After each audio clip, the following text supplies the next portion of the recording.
Here we go. Good evening to BSTV fans, race fans, TCR fans, everybody's fans. There's a few fans in the chat of various different people. And welcome to BSTV. This is the TCR Challenge Cup. We are in season 16.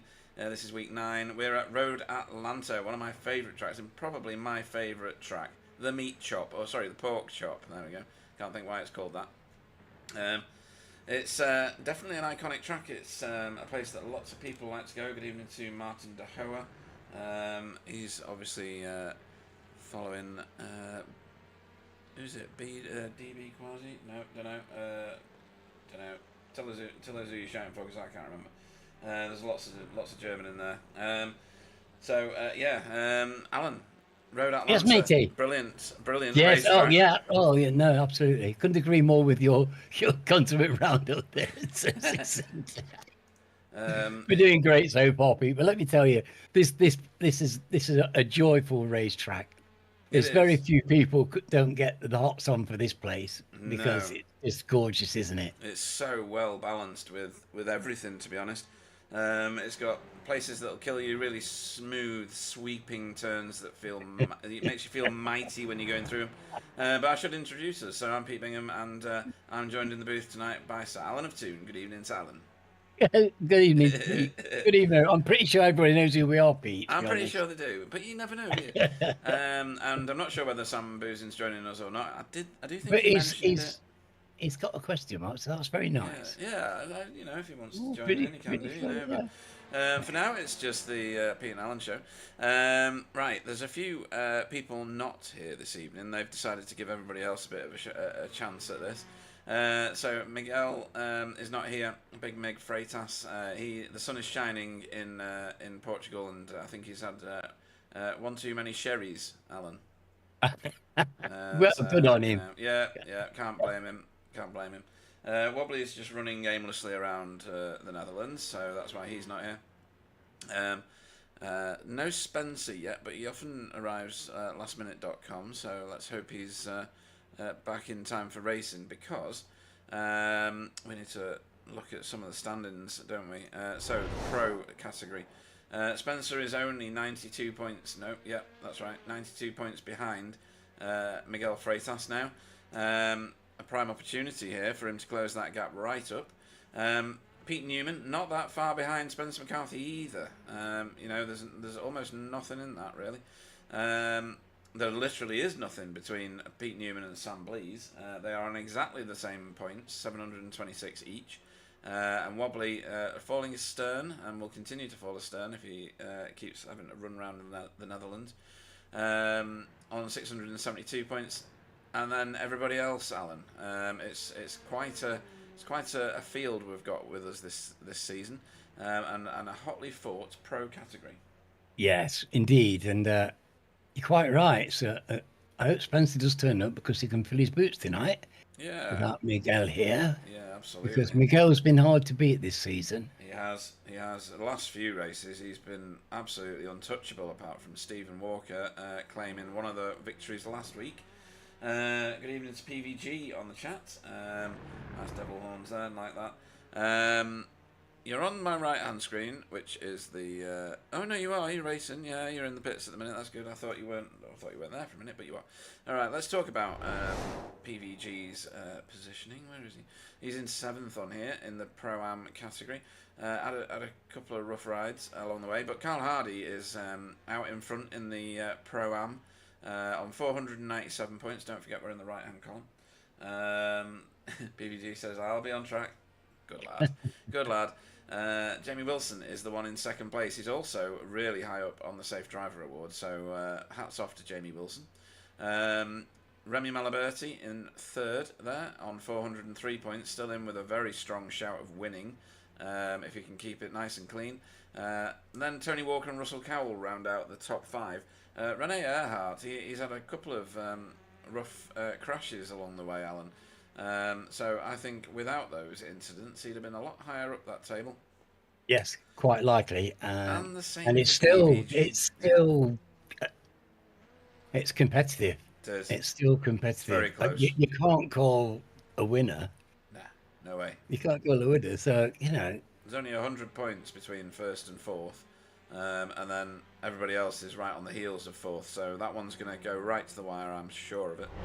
A disaster and a great evening could Yes. turn that entirely around. Yep, absolutely. One disastrous night for one driver with a great night for another driver can complete turn it around. So Right. we don't know. We just don't know what's going to happen there. But what I do know is that the racing's been fantastic. It has. It's been absolutely stunning, all of it. David Ayres is currently top of the pile in the AM category, 193 points. Fiona, what's that? Less than 80 points behind, 77 to be precise. And then Chris Dixon not that far behind Fiona. Jason Haddington was topping this chart for a little while and has dropped astern of the top spot. Yes, awful bad luck, haven't they? Really, he's been it's collected up in other people's incidents, hasn't he? Yes, very unfortunate, and certainly his driving is worth more than fourth. Oh yeah, I would say so. Absolutely right. Right then, that's the overall standings. We're going to skip that and go to the team standings. Hydro Race Geodesic romping off at the moment, 300 points in the lead.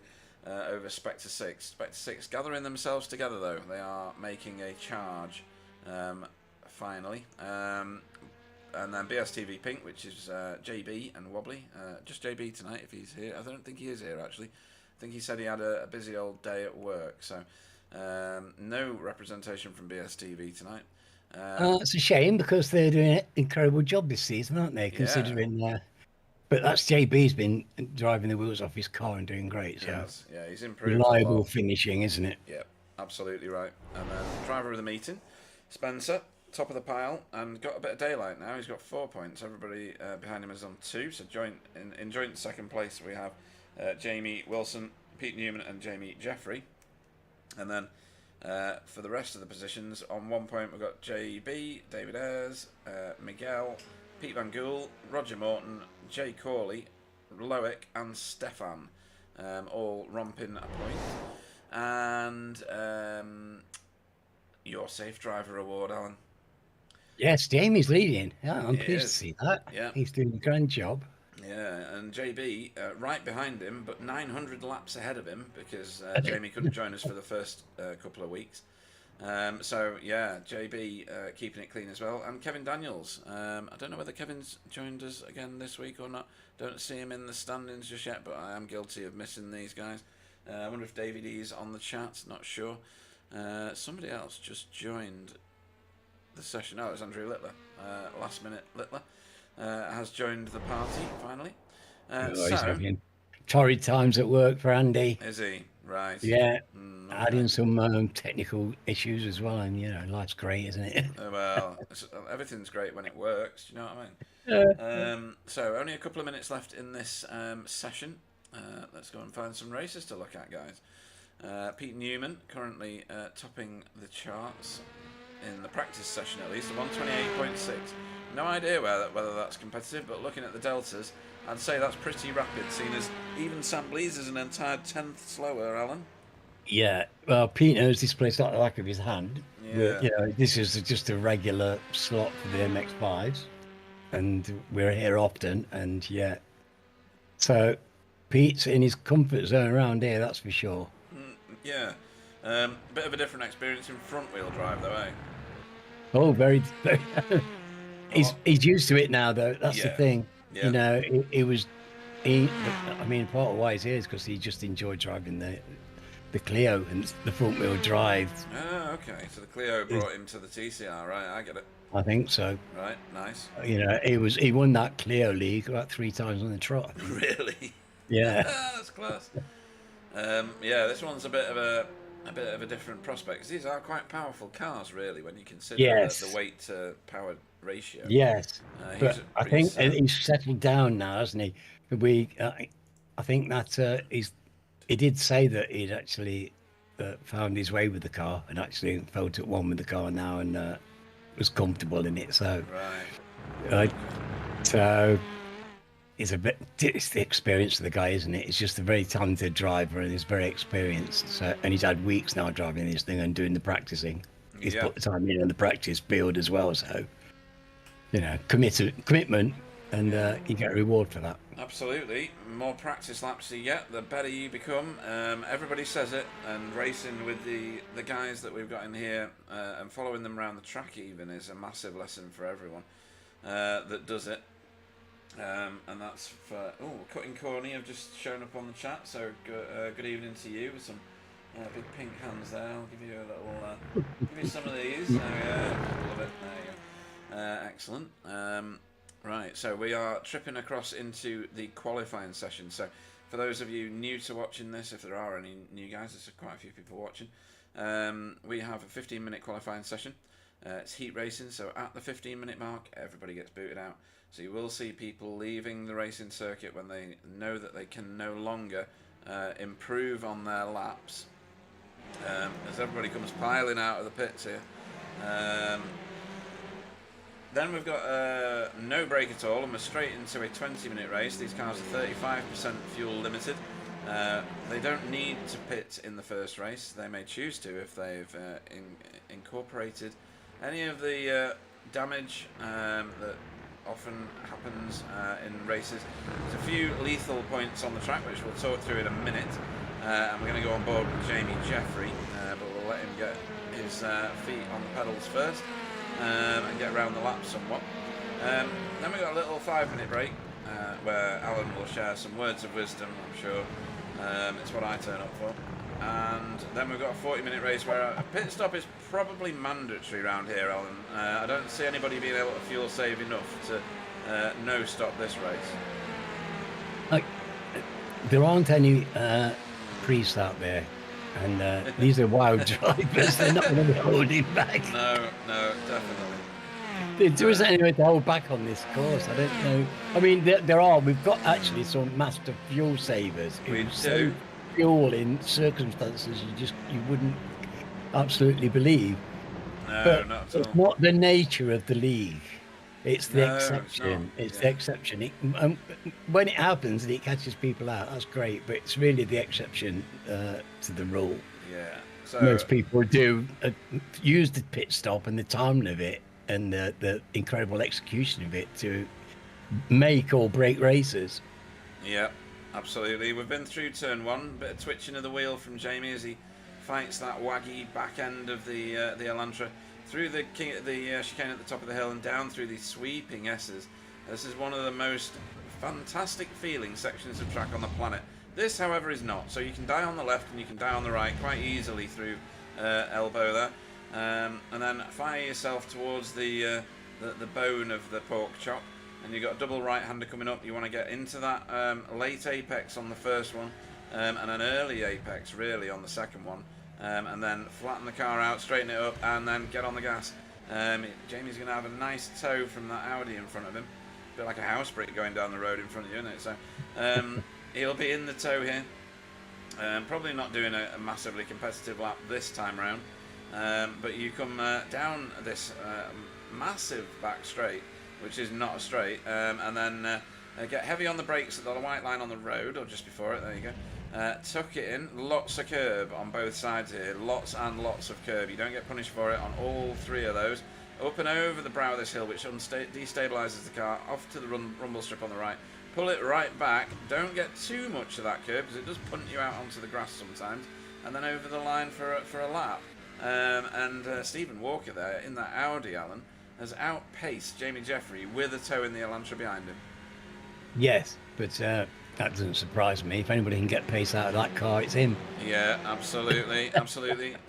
Sam Blees at the minute is the one with the fastest time on that first timed lap. But the timers will shuffle about. Jay Corley's posted a time, but it's some way down from what we'd expect him to have achieved. I expect he's going to do something better than that. Yeah, and just a shout out. Current form has been that way, hasn't it? It has, yeah. Super rapid. Just call out Jay Corley's stream. He'll be on YouTube at the minute. He's often in my... oh, he's there, yeah. So there's 6 people on his stream at the minute. I always watch it afterwards because it can be quite interesting. Fantastic bloke.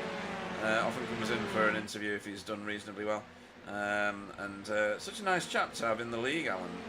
Yeah, no, he's a very soft-spoken gentleman, and he's fast in a car. Yeah, knows what he's doing with it, that's for certain. Right, who else have we got at the moment? There's a few cars not posted a lap time, possibly because they took incidents on off tracks. For those of you brand new to watching iRacing at all, incident points, it's a terminology you might not be familiar with racing in the real world. You gain an incident point, which in officials and in the iRacing service would ordinarily get you a negative hit on your safety rating. In our leagues, in order to maintain a level of safety, as Pete Van Gool has just absolutely annihilated everybody apart from Pete Newman, incident points will work against you, point for point. So if you were to score 10 points in your race and have 11 incidents, you can actually go negative in this league. As it stands right now, we're looking to change that for future seasons. Now we've got much bigger grids, so that you can't go negative. But at the present time, that's what can happen, and it's designed so that people drive carefully and safely. You get 1 incident point for leaving the racing circuit or the boundaries of the racing circuit, where iRacing has calculated that the centre point of your car has exceeded what they determined to be the track limits. 2 points for spinning and losing control of the car. Again, yeah, been there. Familiar thing in my car. Comes up with a little beacon regularly. Yeah, Jason Haddington can tell us all about that. He's not on track at the minute though. 4 points for contact with another vehicle of sufficient magnitude that you can cause damage. 0 X's are where cars have contacted, but it's not deemed by iRacing's calculation to negatively impact the other car. And that's about it. Everything else is down at penalty points, so, you know, jumping the start, speeding in the pit lane, things like that. Dodgy entries to the pit lane or dangerous entries to pit lane. That's all coped with by iRacing in the punishment service of getting drive-throughs. They have a 15-point incident limit in this league, and once they exceed that 15 minutes, they will get a drive-through, and then every other 15, they will get another drive-through. So it's worth their while to keep it clean, give ground, give racing room on the track, and just generally enjoy their racing. Yes, well, do it in good spirit, and that's fortunately we have that in spades. Yeah, we are blessed. The racers race in great spirit out there. They want to be out there racing each other. They're very happy to be there, and they do it in the way that we'd like, and in a proper professional, gentlemanly way, and it's great. Absolutely. Really good, really healthy. Where's Renee at the minute? Renee's down in 16th. We've seen him doing absolutely blistering laps previously, haven't we? So maybe he's just not tuned in just yet. Jay Corley's still not pulled himself out of the bottom half of the timing table just yet. Pete Van Gool, though, Alan, he just keeps popping in brilliant laps at the minute. He's about Jamie's done one. Jamie's popped a good one in. Oh, he has, yeah. Time, okay, because Sam's got purple. Yeah. He's got his mojo working now. He has. I've managed to tune in. Pete Newman putting up really, really good laps again, like he was in practice. He's got a long way to go before he threatens his 126 or whatever it was for his practice session, but you know, you got to get the tyres to work for you, and the tyre model in iRacing is very good now, isn't it, Alan? You have to work your tyres to get the heat into them. Yes, it varies from car to car. The ones in the MX-5 are good at the moment. I like them, but you can overheat them quite easily. Yeah. I suspect it's the same with these. I wouldn't think so. Yeah, definitely. Let's put some Cutting Corny TCR team drivers on the screen. So Dietmar Hoos, because we've got Donut and we've got Jennifer Sandman on the chat, cheering on their Cutting Corny TCR team. And there is Rene Earhart. He has moved up in the standings. He's 4th in class at the moment. So if the cars have a blue, hang on, let me get a bit closer to one of these chaps. If they've got a blue number board, it means that, and windscreen banner, it means that they are a pro driver. Some of the super fast guys, and you probably won't find anybody faster in these cars than these guys. If they have white numbers, white lettering rather, I should say, then they are just a pro driver. If they have yellow, like Sam Blease does on your screen right now, then he is a previous series champion. In fact, in his case, he is a previous multiple champion. Yeah, let's watch him going around there a minute. Then in the next class, we have the likes of Rene. So Rene has a green banner. That means he's a Pro-Am driver. So these guys on the cusp of pro, but not quite threatening the podium on a regular basis. That's probably the best way to word it, isn't it, Alan? I think that's fair enough. Yeah. We've got, in any league, in any field, you've got a gradient of ability. Yes. And ours actually starts very high. Yeah, it does. Yeah. It doesn't go down very much. No, we'll talk about iRacing in a minute, because some of them have got absolutely wild iRating. And then in the AM category, they have orange banners and number boards on the sides of the car, and that denotes the AM category. These guys are not as rapid as the guys at the blue and the green in Pro and Pro-Am, but I think they all appreciate the fact that now we've split this field into 3 categories, because there's something for everybody to have a race for. Yes, I think it's been great, and we've had the field size to actually make it interesting at every level. Yeah. So everybody's had a real scrap and people to race against. I think it's been great. It's been a total success, and look at the way the times work out. You've absolutely pinned it. You have. So, and surprising, really. The guys in orange, they're aspiring to get into green. You know, they've got something to aspire to. It's encouraging you to be here and be consistent and shift up, and the guys in green want to be in blue. Yeah, and the orange ones want to move up into the green. Yeah. So yeah, absolutely, it's something that incentivizes fast racing, and learning racecraft and choosing the right lines and knowing when to back out, knowing when to give someone a hard time. It's all in there. But at the moment, Pete Newman is rocking the top spot for now, because look who's floated up into second place. Yeah, Jay's done well, and you'll notice that Spencer's now out there setting a lap. Is he? Has he sneaked in? And I've done. He has. Right. So now the championship could easily become an absolute riot, Alan, because it's 3 points on Miguel as long as he can stay out of trouble and finish pretty high. I mean, there's a few of them that can chase Miguel down, but this is the one with the biggest chance.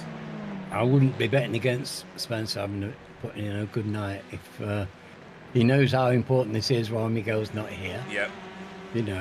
Everybody knows how formidable Miguel is. Yes. And everybody wants to fill their boots while he's not in the room, and Spencer, it's got a great chance here because he's like lightning around this circuit. Yeah, I've said it. It suits his technical, wonderful feel for the car. This isn't a track where you can defend. It's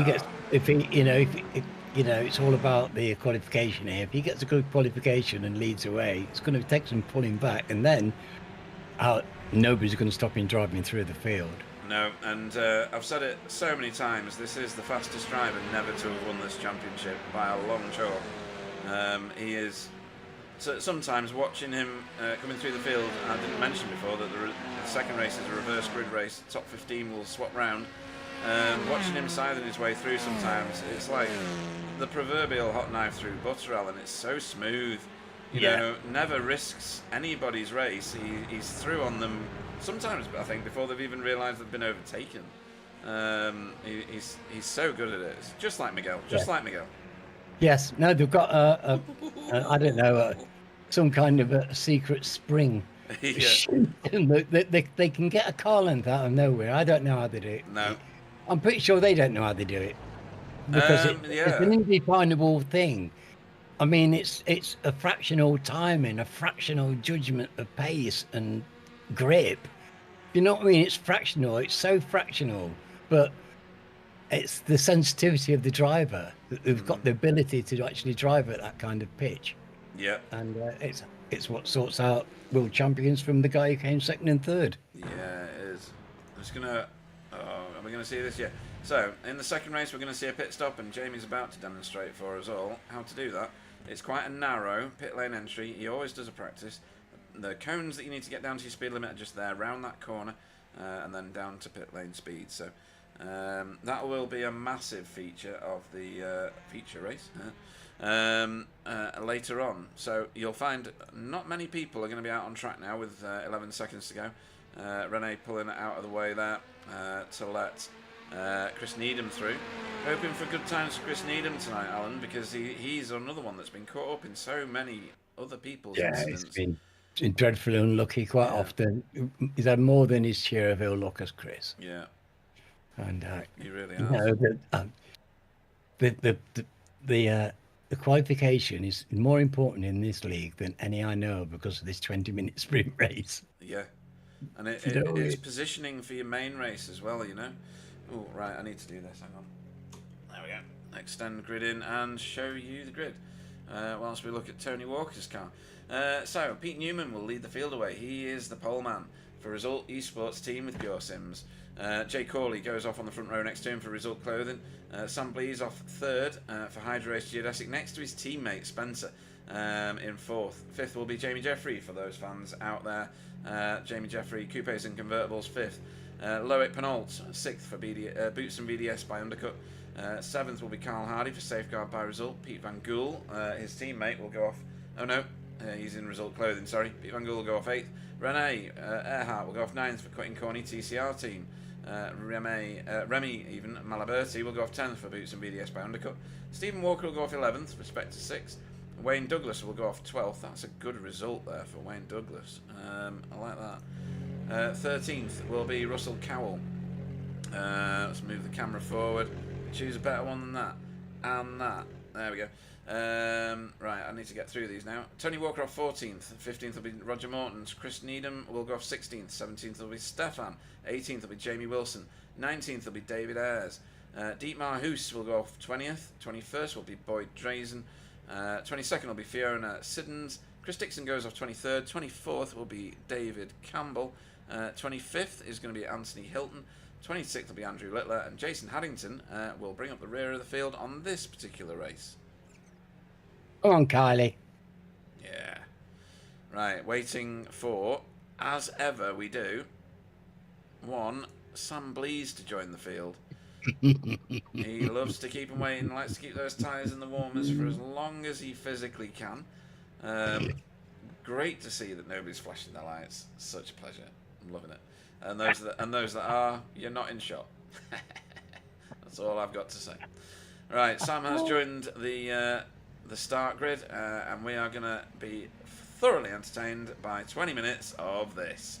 We are green at Road Atlanta.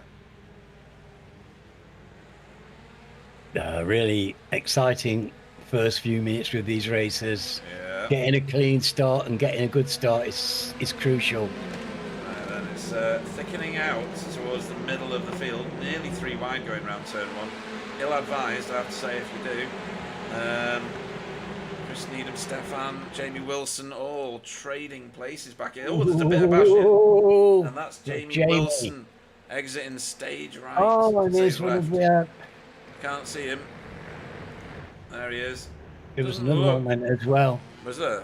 Was it Andy? Yeah, there, look, oh, there's Jason, again, Jason caught up in someone's incident. Dietmar Hoos, yeah, he's been caught in it, unfortunate. So a bit of a pile up at the start of that one. Let's go back to the racing. Pete Newman leading them all away still, but Sam Blees very, very focused on Jay Corley's car. Yes, well, we've got a bit of the new guard and the old guard together here. We've got a classic situation with two of the newer drivers actually set the faster laps. Yeah, and we've got the old guard here, you know, actually in the battle with them. It's how healthy can this league get? Yeah, awesome. What a sight that is. I think there's going to be a lot of Jay Corley not letting this happen so much, but just choosing the sensible option here of letting the two geodesic cars go. Sadly, we have got Jason Haddington in the pits. Oh. And that's Wayne Douglas. I don't know what he's been eating, but I need some of it because his qualifying was excellent, and now he's putting a move here on Loic Penault. And this is for a very high position, 4th place in class for Pro-Am. You can see it in your timing towers there. I'll put you a little map up, and we can see the little battle box there. Stephen Walker giving Pete Van Gool something to think about here. Yes, they keep each other honest, don't they? Two very skillful drivers. It's great to see we get these fantastic battles, don't we, Pete? Yeah. I mean, having Stephen Walker racing around you, doesn't matter how close he gets, you know that you're not going to get crushed into. He's that controlled in everything he does. So Jamie Wilson is recovering the situation. He's making his way through the field further back. Harrison seems very low. Take some of the volume out of my race. There we go. See what that works out like. Right, back to it then. Getting very, very close around Renee here. Carl Hardy losing positions quite rapidly for a second there. Oh, the track feels a bit claustrophobic at the moment, don't you think? It does on this little portion of tarmac, as Stephen Walker decides he can't wait either. Where's he gone there? Oh, that's painful. Oh, no. That's Renee. That turn one's getting him today, Alan. He's got a terrible place there as well because he's facing the wrong way into traffic. He's going to have to wait for a big gap, and he's going to be on the grass again on the other side. Jamie's made it round him. Yes, it's a wicked hard corner, that is, especially when you're in a group. It's so easy to just mistime your braking, get your line slightly. If you get your line slightly wrong, you're cooked. Yeah. So we've seen a couple of incidents already here.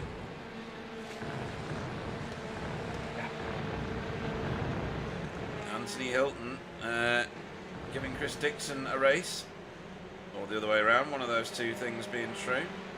Yeah, no, they'll be enjoying that. Yeah. Look at that, that's such a great line by the pair, and that's great driving by everybody there, you see. Yeah, Fiona in the background ready to sweep up anything that falls her way. Right, back to the front of the race, the two Geo cars trying to chase down Pete Newman. We've seen how fast Pete Newman can be now in this car. You know, one swallow doesn't make a summer. He did win a race last season, but I think summer is coming, don't you, with Pete Newman? Look at the gap they've got over Jamie Jeffrey. Good grief. Yes. I think the Velocity's strong here. What are your thoughts? If you were going to ask me, I would say this was the track that probably favoured it. Yeah, you need a dynamic car, don't you, that turns quickly. Especially for the chicane at the top of the hill here, that they're all going to go piling through now. Bit of reactivity in the car, same at the bottom of the hill. You've just got to get a good release from these corners. Yeah. You need to do them well, because if you don't, you get panned in the straights that follow them. Yep. And you've got to do the technical bits well, otherwise you are going to get overtaken, because the guys behind you will do it well, and they'll sweep past you. So there's pressure on everybody to, when you get to the technical bits, get it right. You've got to get it right. Yeah, I do think that Stephen Walker might be being held up by Pete Van Gool. Probably not by a lot, seeing as Carl Hardy's still in view. Yeah. Well, if Stephen would get past, he would do it. That's for sure. Definitely. So he's just got enough, hasn't he? Yes. He's got just enough so that it's holding Stephen, and Stephen hasn't had an opportunity yet. But you know, it's like you just wait for the slightest error, the slightest mistake, slightest misjudgment, and that's it. You lose a tenth, and that was going to get very, very dangerous and tasty just then. Well, we need the guys to demonstrate their self-control and the control of the cars, don't we? We need them to. They are very track aware and aware of what's around them, so you just got to rely on them playing the long game. Yeah, Stefan's picked up a position there on Roger Morton. Nice move. Yes, and that's good pace, because you don't walk past Roger these days. No, definitely not. He's picked up his pace and racecraft so well. So Sam Blease and Spencer desperately trying to chase down Pete Newman, but his line through there was absolutely perfect, and he's got away from them somewhat. And then this massive gaggle of cars. There are some cars in between the leaders and these guys, but this is where the close racing is.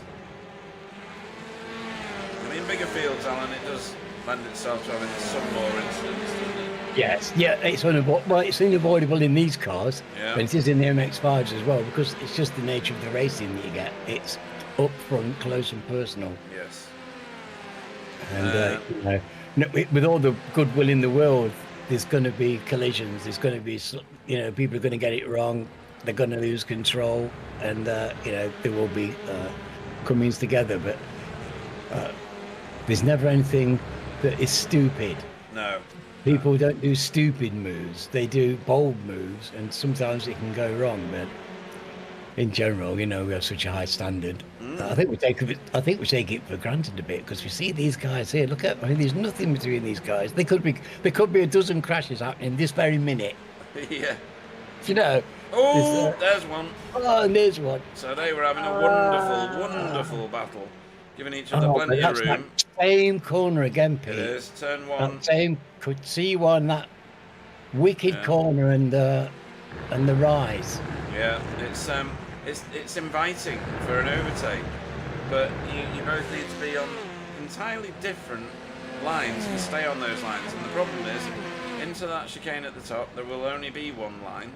So everything funnels in, and you're desperate to get back to where you need to be. You lose sight of the other car around that corner as well, out of your peripheral vision. It's a wicked bit of track. It's fantastic, but it's testing and it's dangerous. It is, yeah. Right, where are, I should say, let's get it correct, the cutting corny cars for the fans in the chat. There's lots of pink hands all over the chat at the minute. So Dietmar Hoos is in 21st on a recovery drive. He's only one position down from where he started, to be fair. And then Rene Hart, who's lots of places down from where he started. He's in 25th. It's very unlucky. Yeah, he had to wait for an eternity for an opportunity to get turned around. Oh, there's he did the right thing, though, didn't he? He showed good patience, and I won't forget that. No. Stefan looks like he's on a slowdown. He is. Must have cut one of the corners going in the last chicane there. He's trying to stick to Roger like glue. Whoa. And then up the hill, he hauls his Audi. I think because we've seen so many incidents in turn one, I think it's just the nature of that corner here, isn't it? It is dangerous. In fact, I don't think we've seen an incident anywhere else, have we? It's all been there. Not much, but that T1 is my most crashing place on this circuit. Yeah. By far. By far. The other chicanes, none of them have caused me anything like the trouble that T1 causes. Because you've just got to get the line slightly wrong. You're at pace. The camber changes. It goes from flat to sharp uphill, and it's a wicked tight corner. You've got to get it right, and it catches people out time and again. Doesn't matter how good you are. Because there's quite a lot of Pro-Am drivers well out of position here, isn't there? So you got Jason Wilson. Who's Jason Wilson? Oh, I used to work with Jason Wilson. I used to call him this all the time. Jamie Wilson, even. He is in 20th with Dietmar behind him. I think Jamie's about to get himself another position potentially here on Chris Dixon. Down the inside, Veloster on Veloster, and Jamie's got that done on that recovery. So Dietmar, Chris Needham, Rene, Wayne Douglas. He was having such good racing. I think he's got a very, very... Oh no, he's come out of the pits, sorry. So he's got a nicely fixed car. Let's see how he can do with that. And it's rejoined, done the right thing, got the car going, and it's a short race, but it's back on the track. Yep, we have. We're just over halfway. We're 11 minutes of a 20-minute race, and Pete Newman looks like he's getting caught again, but look who's behind him this time, Alan. Spencer McCarthy. Yes. Well, I think... Well, these three at the front, I think, are clearly the pace of the race at the moment. Having said that, but, they're not exactly setting. They're not leaving the guys behind, but it's stretching out, and they certainly have got a couple of tens, haven't they? Yep, they really do. And Spencer has just lit the wick. I don't know what he's put in that car. I don't think it's normal fuel because he's about to. Yeah, I don't think there was any contact. I think Pete might have just panicked maybe or something. touched. Don't know, but right. Yeah. We'll have a look at that because It that passed was and quite a dramatic response from Pete Newman's car there. Let me go and find that. Right, let's go to. No, we'll be on chopper so anyway. Jamie's pressuring him now. Ooh, Yeah. Okay. See what happens. So they go around the first phase of the corner, plenty of space. I think there was net code in it. Pete was wanting to turn in desperately to try and take some sort of close apex, but there was everything shut down on him. So I don't think there was anything wrong with what was happening around him. Now he's not in the clutches necessarily. A handful of Jamie. Yeah, he's actually catching up with the two cars in front of him already again. So yeah, there's Pete Newman. Right, Jamie Wilson has found another work guard car in the form of Fiona. Fiona's the furthest north on the chart of work guard cars at the moment. Bea won't give in. She'll be trying her very best to be large and an impediment. Yeah. Russell Cowell getting some attention from Remy Malaberti here, who's close to him. Jamie looking to do this on sheer pace, I think, up and over the brow of the hill and maybe into the braking zone at the chicane at the bottom. Looks like he got a better run off that, off the bone of the pork chop, and he's alongside now. He'll be trying to hit. He'll, Fiona is fighting it, or put up a good fight until she couldn't anymore, and Jamie sweeps around the outside there and down the hill and off to the start-finish straight, and a lovely overtake there from Jamie Wilson. Very clean, patient and clean. Takes two, and very nicely driven by the pair of them. So, Pete Van Gool finally getting onto the pace of this. Look at this. This is ferocious pace they're going at. Yeah, he's got a very, very good run here onto Loick's car. Oh, he's not going to manage it here at this part of the pork chop, though. He's going to have to do it on the straight and get a really good launch out of this corner. This corner's the most important, isn't it? It is. It's a make or break corner for the lap. If you don't get a good release from that corner, you're stuffed all the way up this long uphill section, and you lose ground on the downhill as well. So this is the longest straight on the circuit. You need to get out of that hairpin, otherwise these cars just create a gap in front of your eyes like magic. So it's terribly important. I love what Pete Van Gool just did. He went to the outside because he knew that the next phase of that chicane would give him the optimal line on the inside. He's brought Tony Walker with him now, or nearly did, and then he's still on the optimal line to go over, round this corner and onto the start-finish straight. So that was a lovely piece of racing from Pete Van Gool. Yeah. Very well calculated. Sorry, go on. Well, we've got experienced drivers throughout the length and breadth of the field. They know how to put a pass on. They do. Yeah, and carefully done as well. It's very nice.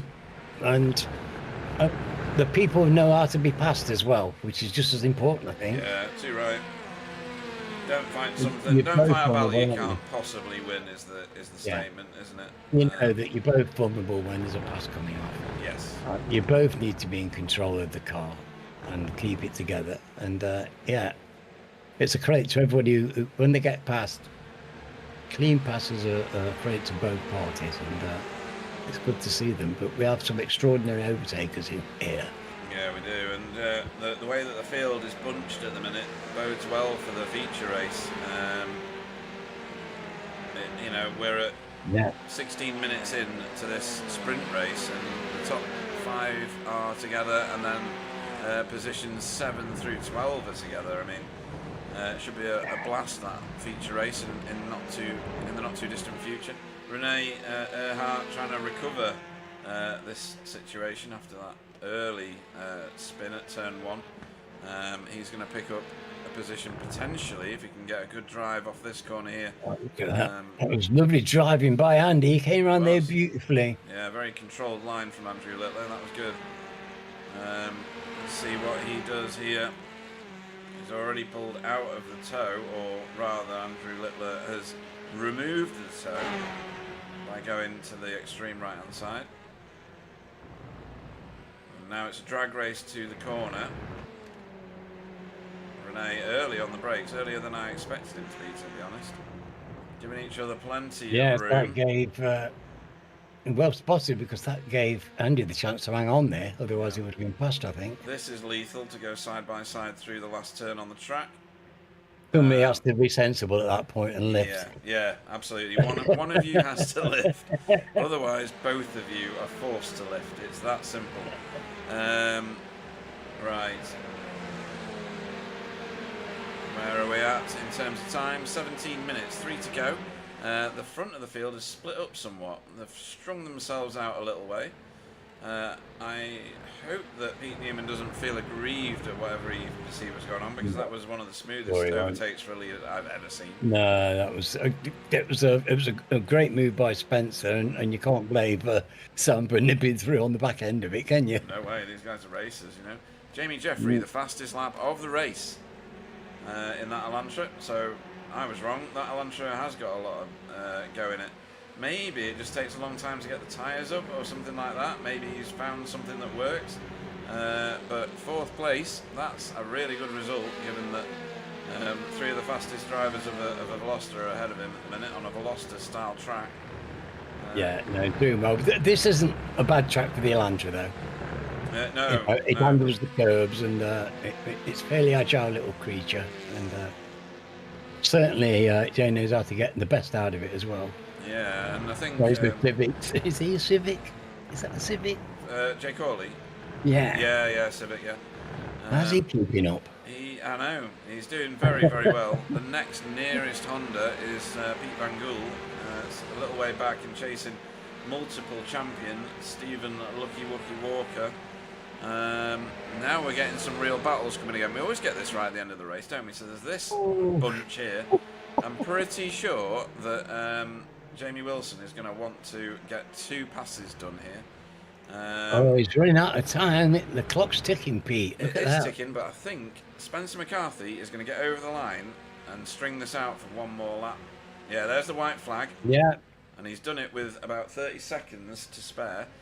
So anybody that was short fueling may end up in trouble, as Jamie Wilson looks to thread the proverbial needle here. He might look to do 2 at once if he can. He's taking it steady. He's on that optimal line on the right-hand side.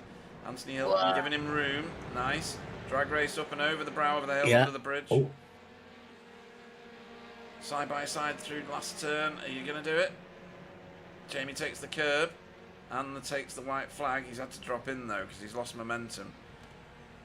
So this carries on. Meanwhile, Boyd Driesen gets away, if you know what I mean. Yeah, well, who could blame him? He's making hay while the sun shines. These two have got their hands full behind him at the moment.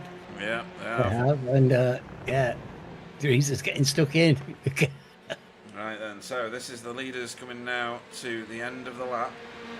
An end of this sprint race. Jamie Jeffrey in 4th place. Evening to Nicola Jeffrey on the chat. I bet they're out of breath as well. 1, 2, 3, 4, 5. Look at that. Look at Carl as well. Yeah, he's held on to that 6th place. He's absolutely fluently straight. He knows this track. Quiet race though. Jay Corley is dropping off this top 5. I wonder if he's cooked his stuff. I wonder if his tyres are now molten as they come down the hill here. Round the last corner in order to take the flag, and victory for Spencer McCarthy with his teammate Sam Blease in 2nd place there. We have got other racing though, so we're going to cut to it. Van Gool giving pressure here to Stephen Walker, and over the line that's sorted out in order. Right, who else is going? Remy Malaberti is over the line already. Right, what's going on back here? Not that battle, it's this battle I want. As Jamie's not managed to overhaul Anthony Hilton. He's managed to defend that position. Oh, well done, Anthony. Yeah. That's fine because Jamie had blood in his eye. He did. He did. He could see it all. And Rene, unfortunate race for Rene. Yeah. He will have hoped for a lot better. His capability is significantly further north in the standings than that. That's for certain. Look, so don't you think it's so revealing the way these your colours line up at the end of a race? You get this intermingling of people. Yeah. But there's a very solid block of blue at the top there, isn't there, today? There is, yeah. I mean, there's only 7 pros in this one. Usually there's more, but there's quite a few with other real-world commitments. Apart from Wobbly, who's just running about. So your winner for this sprint race here at Road Atlanta. That's in the previous season. Was Spencer McCarthy for Hydra Race Geodesic with his teammate right behind him in second place. Sam Blees. Third on the podium was Pete Newman. Gave him a really good race, or rather they gave him a really good race. He was the one that owned it for the longest amount of time for Result Esports team with Pure Sims. Jamie Jeffrey finished a very respectable 4th, Coupes and Convertibles racing. I think he ended up with the fastest lap of the race as well, I'm not sure. Jay Corley finished 5th for Result Clothing iRacing team. Carl Hardy finished in 6th place in the first of tonight's AM drivers on a nice quiet drive for Safeguard. Stephen It's a pro-am, isn't he? Yeah, what did I say? Oh, did I? Yeah. Pro-am. Yeah, sorry. Stephen Walker finished in 7th for Spectre 6, and then the second of tonight's Pro-am drivers was Pete Van Gool for Result Clothing in 8th place, with Loic 3rd in class, Loic Penalt for Boots and VDS by Undercut in 9th. Then we had Tony Walker for Spectre 6, the number, Russell Cowell for Spectre 6, the letters, in 11th. Remy Malaberti in 12th for Boots and VDS by Undercut. Roger Morton in 13th for Safeguard by Result. 14th was Stefan Goebel for VTS Esports. And then we look at the top 3 in AM. David Ayres was first in 15th place for Result Clothing. Second in class and 16th on track was Boyd Driesen for DB Quasi Racing. And then Anthony Hilton was third in class, 17th for Mellow Motorsport. He was on the cameras a lot, wasn't he, Alan? He had a fine drive by Anthony. It's nice to see him doing well.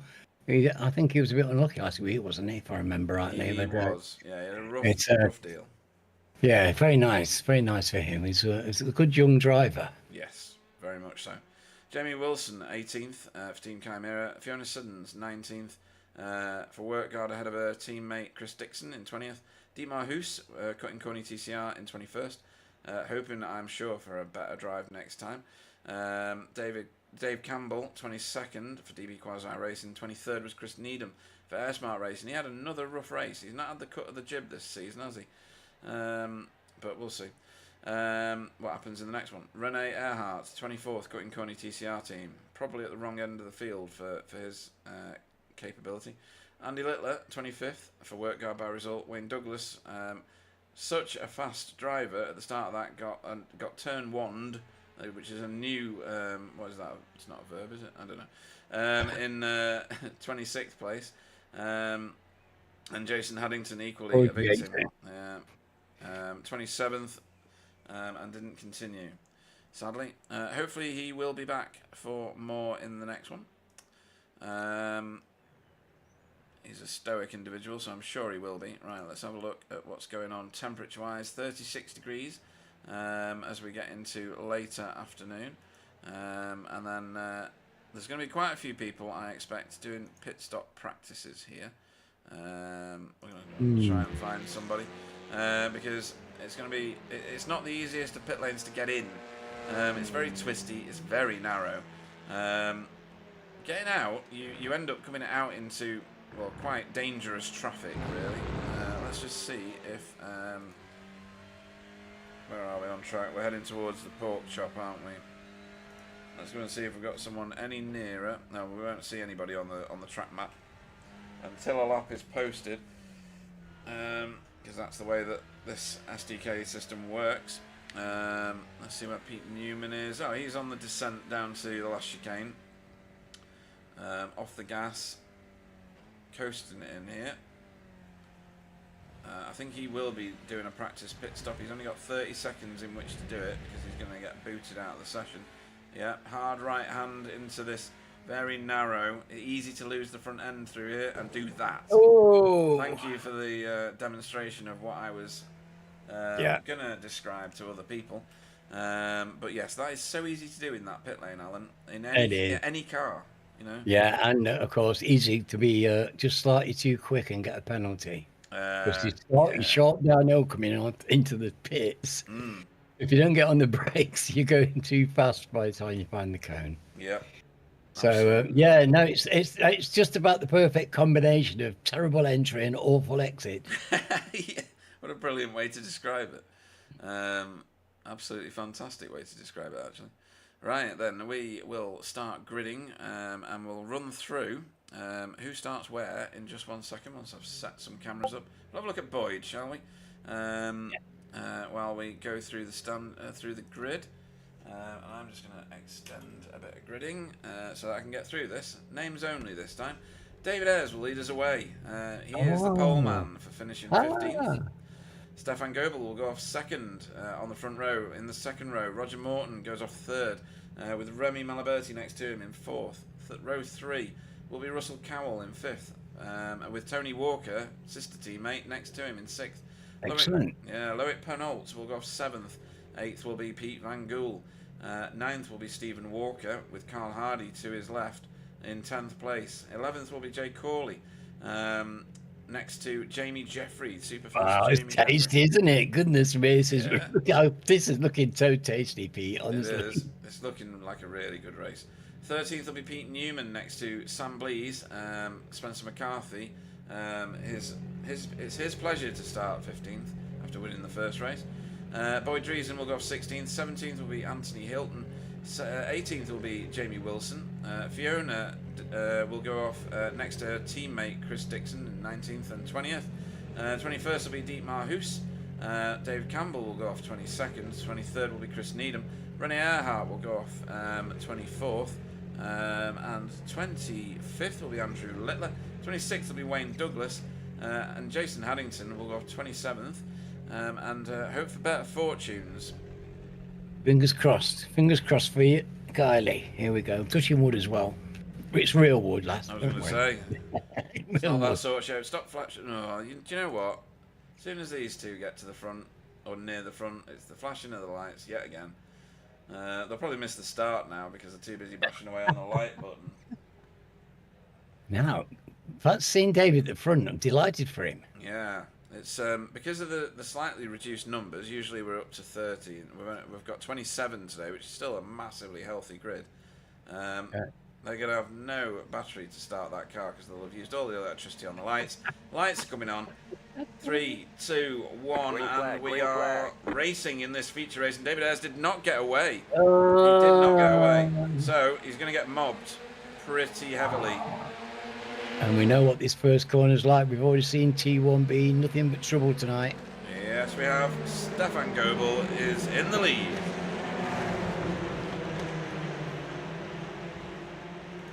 Fingers crossed they can keep it clean through this first lap. Cold tyres and adrenaline. It does look good so far. There's a lot of shuffling about, but nobody has yet. I also go to find some dead tree to touch. They sort themselves out quite nicely, actually. Jamie Wilson's up in position already, which will help him forget what happened in the first race, hopefully. And is that René Earhart? Yeah, he's up 3 places. Wayne Douglas is up 6. And they've done it. Wayne, that's another great start by him, isn't it? Yeah. Really good, really good. Keep it together. Keep it together, lad. Come on. Right up a drain pipe. That's fine driving. It is. What's going on at the front here? Roger is chasing down Stefan. This is for class honours, of course. These are both We've had this drivers. before, haven't we? We've had these two at the front before as well. I think they're getting to be regular adversaries out on the circuit. Russell Cowell's got a nosebleed at the minute because he's in 4th place. Come on, Russell.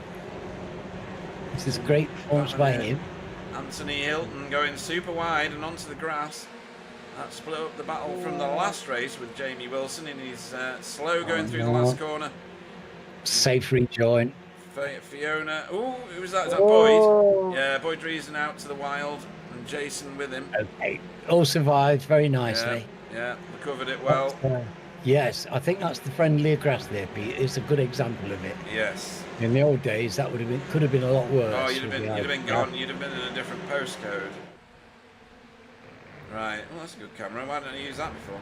Right. So down the hill we go. Oh, shot that is. Look at that. Yeah. I don't think Carl Hardy's going to have the nice quiet drive around the country that he had the last race, because he's got two of the fastest drivers in this car, Jamie Jeffrey and Spencer behind him. It's bookended by some class there, but he won't mind. Yeah, no, he won't. The race. And Jamie Wilson, thankfully, all the gods I prayed to, has got, you know, the sniff of the positions he should have been racing with last time, but for the fact that he got spun. So, all going on. David Ayres must think he's in a different world, because he's an AM driver who is 15 places ahead of the next AM driver. Oh dear, do not adjust your sets, folks. I haven't got the colour schemes wrong. Right, this is going to get a bit tasty here now, because this is some very quick drivers. I think they're getting a little bottlenecked. Oh, that was the sound of crushing metal. Oh no, tell me it's not so. Right, that's Chris Needham again, caught up in something. Let's have a look at this. Not gone in the pits.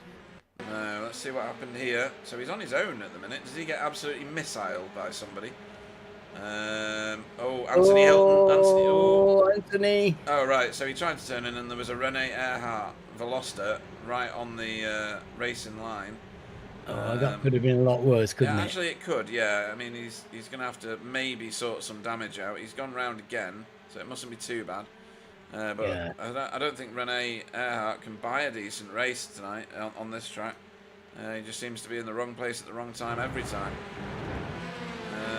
What are you doing going 3 wide into the bone of the chop? Oh, a hip check back there and there. Oh, and a very heavy hit there. Come on, gentlemen. A bit of pinball wizard going on in this one. Jamie Wilson comes out on top of everybody, and we're going to go 3 wide down the straight. Carl Hardy desperate to try and get out of the way as we roll. When they try and do 3 wide for the places where you can't possibly do it, no, they're going to do 4 instead. Oh my God, 2 lots of 3x3. Where's Jay Corley going? Wide on the grass. He's bailed out. Oh, he's bailed out. Yeah. Good choice, Jay Corley, because that was about to end in many, many tears. He could well have a slowdown though. Without a doubt he's got a slowdown, but at least he's still racing. Yes.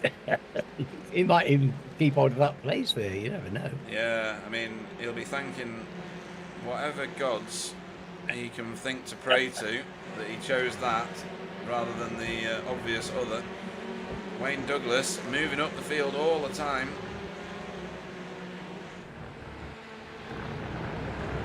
He's very fast, isn't he? Yes, he's so quick.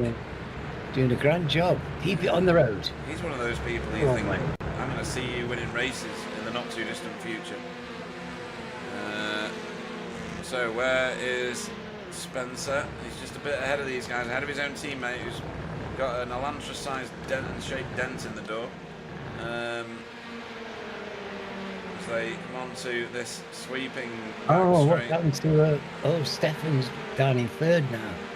He's got into 2nd. Oh, we must have missed that in all the other Roger's stuff. got the lead. Where did that happen, and how many years ago was it that I missed it? There's Roger.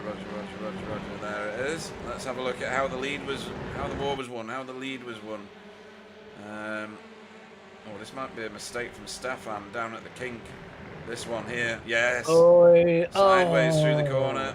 That's painful. I think you get slow down there too. So that's how he saved the car though, and he could easily have ended up with in the wall there. So. Oh yeah, with a load of scrap Audi. Absolutely. Yeah.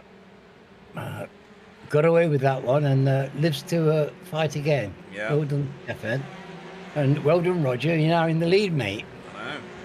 You've been there before, and I seem to remember you being distinctly difficult to dislodge. He was remarkably quick. You get people that are good chasing others, and when they get in the lead, they kind of buckle. I'm one of them. I'm there so infrequently that it just makes me panic. Yeah. And then you get people like Roger who prefer to be chased. You know, the challenge for them is staying ahead.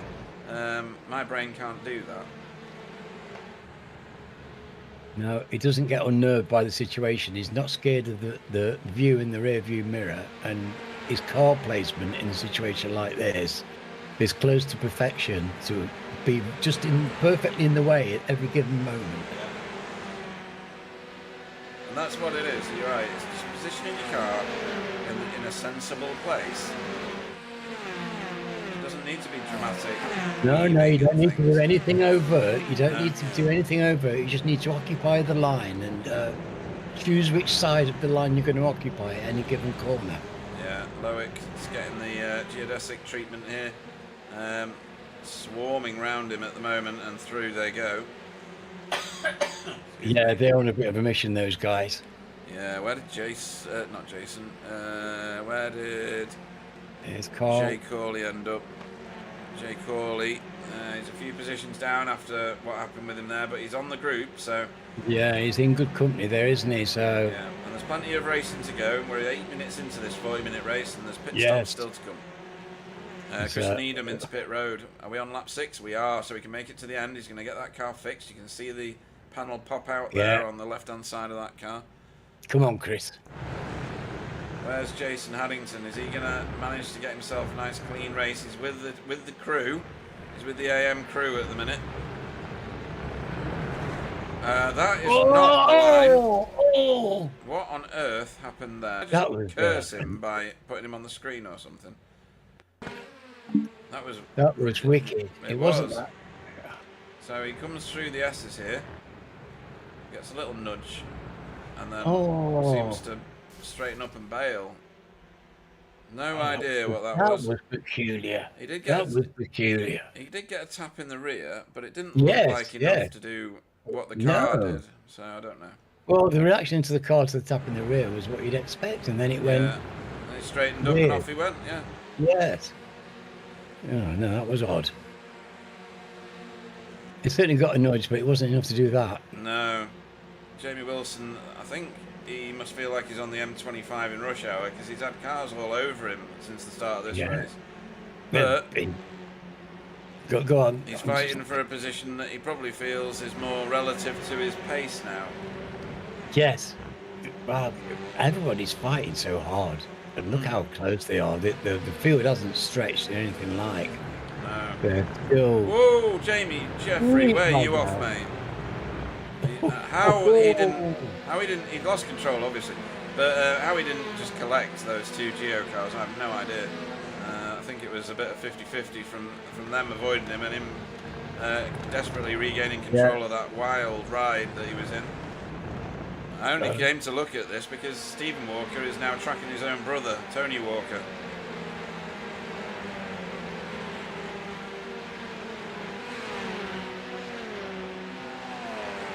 Well, on his side, and they're doing very well, the pair of them. Now look at this. This is great to see. Result cars. Yep.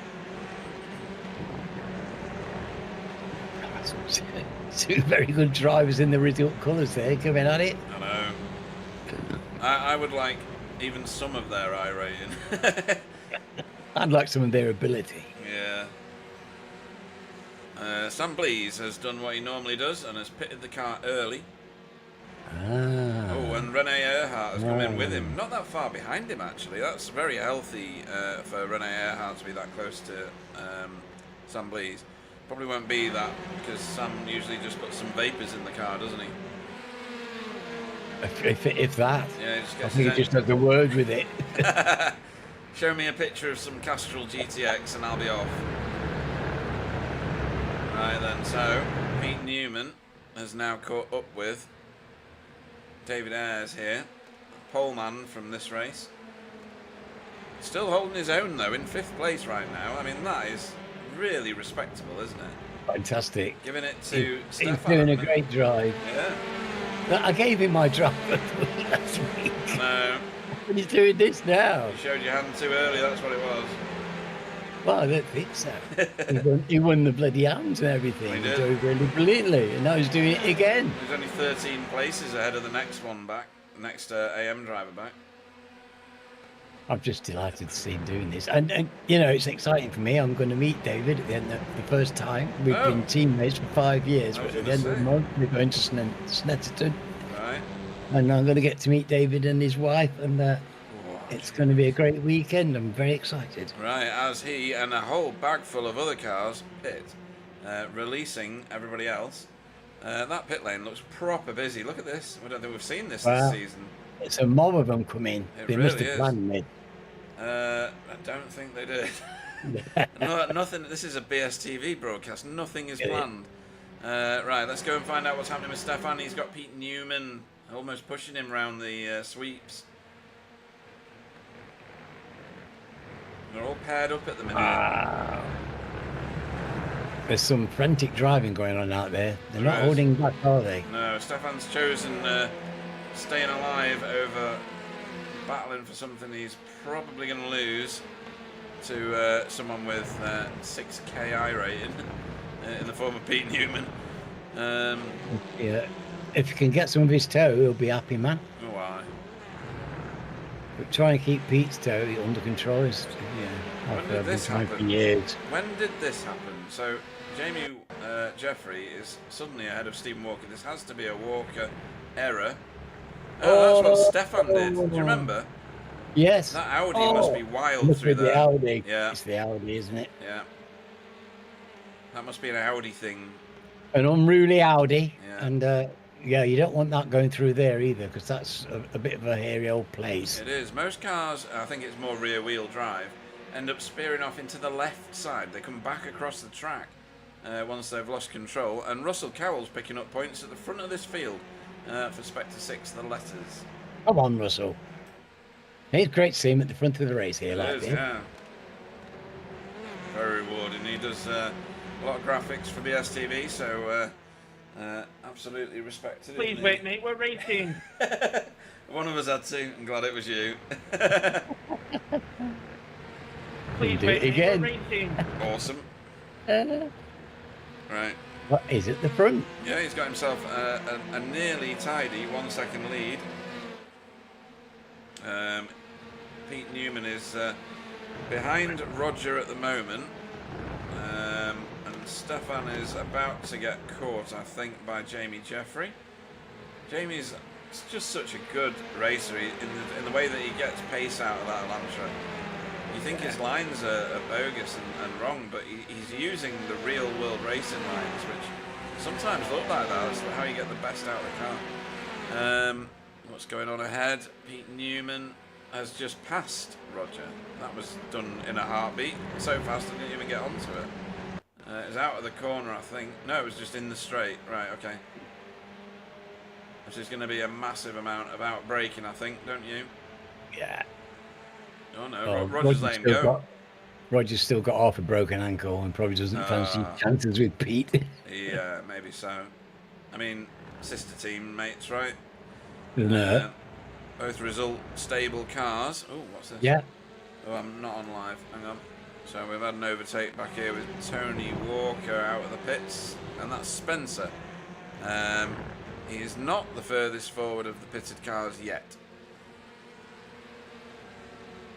That honour is got past Carl, so I think where's Sam? Oh, Sam's down in 15th. Sam is down in 15th, yes, because of pit stops. Because of his pit stop. Yeah. So they've got 2 different strategies going on, have they?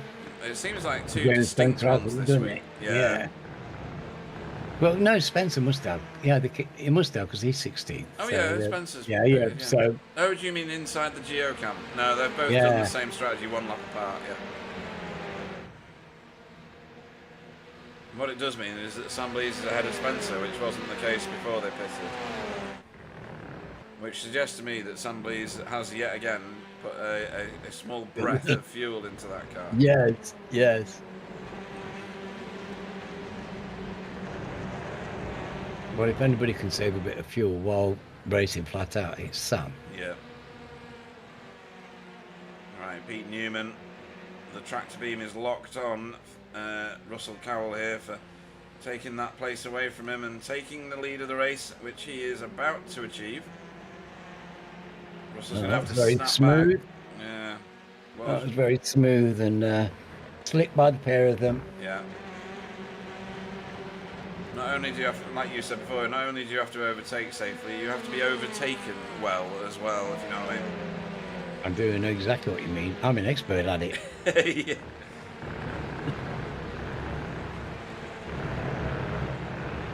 This is another thing that Jamie and Spencer can do that not many others can do. They race with like 1 millimetre between them and the car in front, quite happily, and they never make contact with him. See? How is that even possible, to know the distance of your car so well? Beats me, mate. Giving Stefan a shove up the hill. Give him a shove. It's a bit of front draft there. Yeah. Helpful. Bit of force imparted. Of course, this is one of the major places for an outbreak and an overtake. It is. Down the inside goes Jamie Jeffrey there. Lovely overtake. Very nicely done. Textbook stuff. Yes, and you know, it wasn't. I think he's doing that right on the ragged edge of performance of the car. It doesn't look like it, but I mean, well, it is. Yeah.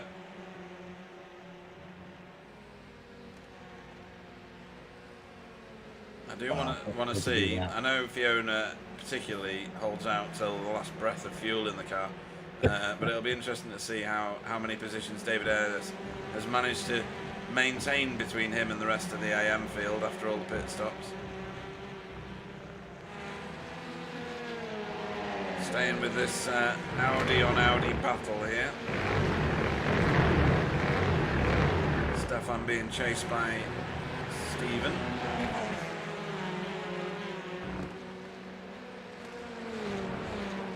You'd expect Stephen to get the better of this eventually, but he's certainly on to scrap for it. Stefan's giving him plenty to think about. Yeah.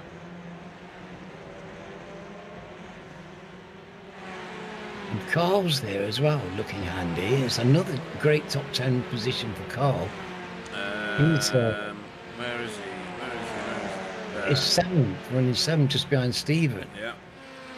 And he did have so well in the first race as well. He did. Really a steady performance. He held his position. Yeah, Stephen's got that done with a big helping hand of early braking from Stefan. Oh, Stefan was pitting, that's why. Yeah. So Stefan's pit road. Right then. Oh, my word. Oh, goodness. I looked at the standings, looked back, and there was 2 cars crashing. That's not a good. That's not a good. That's the worst place to crash, because you're already past pit road. So now you've got to do an entire lap with a... You won't be able to. That's going to be a quick back. They've both broken. Yeah. That was a heck of a collision I'm there. going to have to watch that, so let's have a look at this. Very unfortunate. Oh no, that's a different version of the same thing. Just give me a second. It must be this then.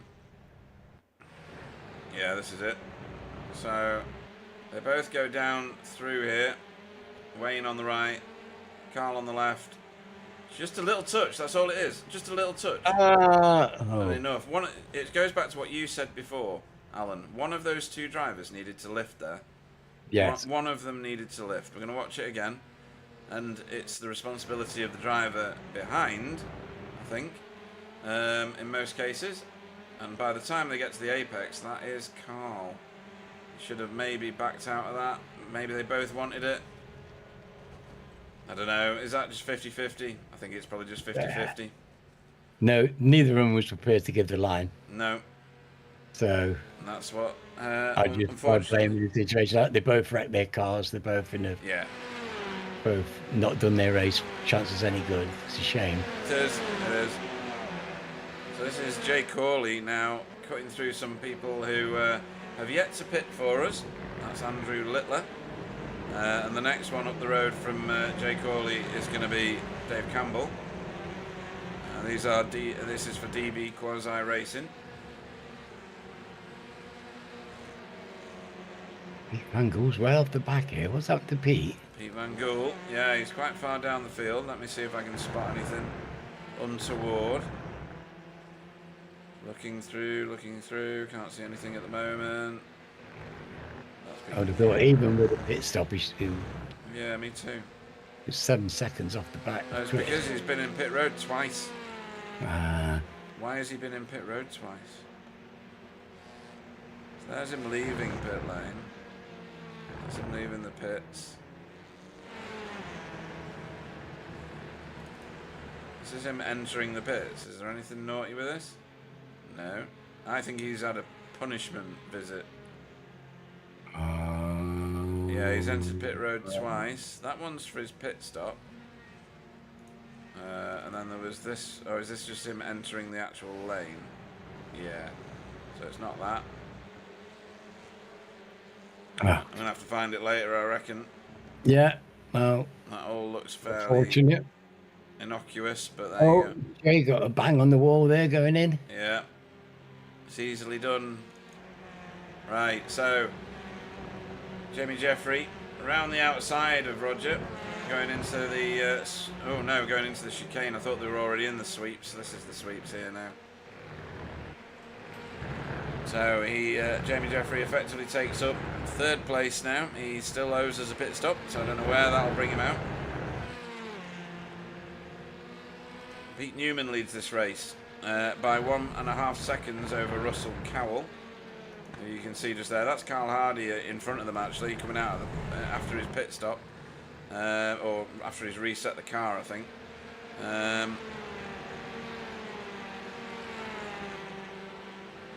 Russell Cowell in 2nd, Jamie in 3rd, and Roger Morton and Stephen about to get intimate. Down at the bottom of the hill, I'm expecting this, unless Roger has already given it up. He has. But very fine drive from Roger Morton. Yes, yeah, he's staying with them as well. He's in with some very classy opponents there, and he's performing beautifully. Yeah. This is just as good as you can do. You know, Roger just performs to the best of his ability time after time. Fiona giving masses of racing room here to Spencer, but staying with the pace. Can't outbreak Spencer though on that occasion. That is for position, even though Fiona owes us a pit stop. I see Jamie in 6th as well. Look at that, he's doing well. And Deepmar, look at Deepmar. Yeah. At the minute, he's up 14 places from his start. He did start quite far down, as Spencer McCarthy puts in the fastest lap of tonight's race. Oh, he'll be happy about that. Yeah, more points on the board. Yeah, kudos in the fastest lap. Yeah, they love it as well. There's a few of them. Right. Bragging rights, isn't it? Yeah, that's Andy Littler. Oh, he's getting a bit mobbed here.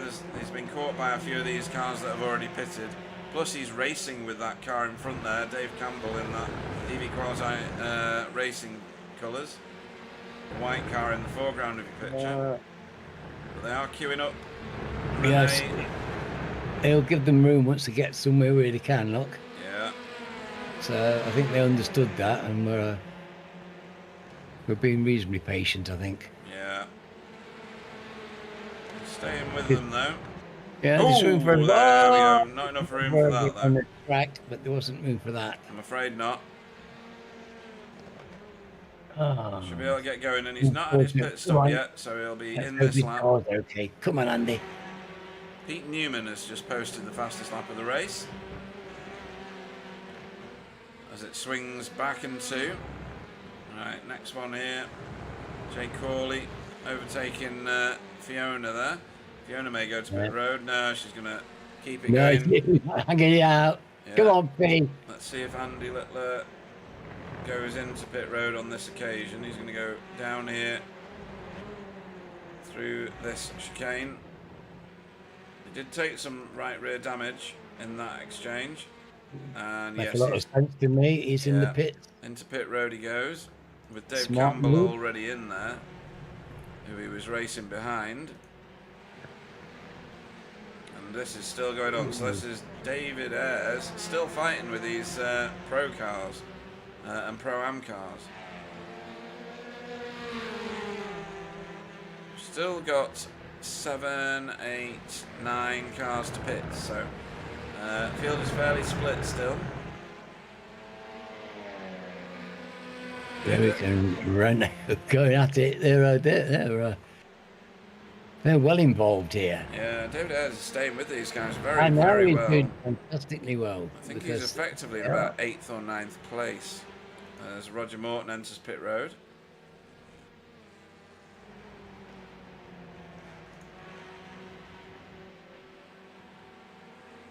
He's done very well, I think, in this race. I mean, he started off well up the field, but he's managed to eke out, and he hasn't at any time been swamped and overtaken. He's driving well above his class at the moment. Yeah, nice and controlled though. No dramas with it. No, he's got a nice feel for this car now, I think. Yeah. It's just, I think he feels very comfortable with the car. Yeah. Where's Remy Malaberti there? Right. So he's just been overtaken by Jay Corley. Jake Corley. Nice clean overtake leading into the chicane.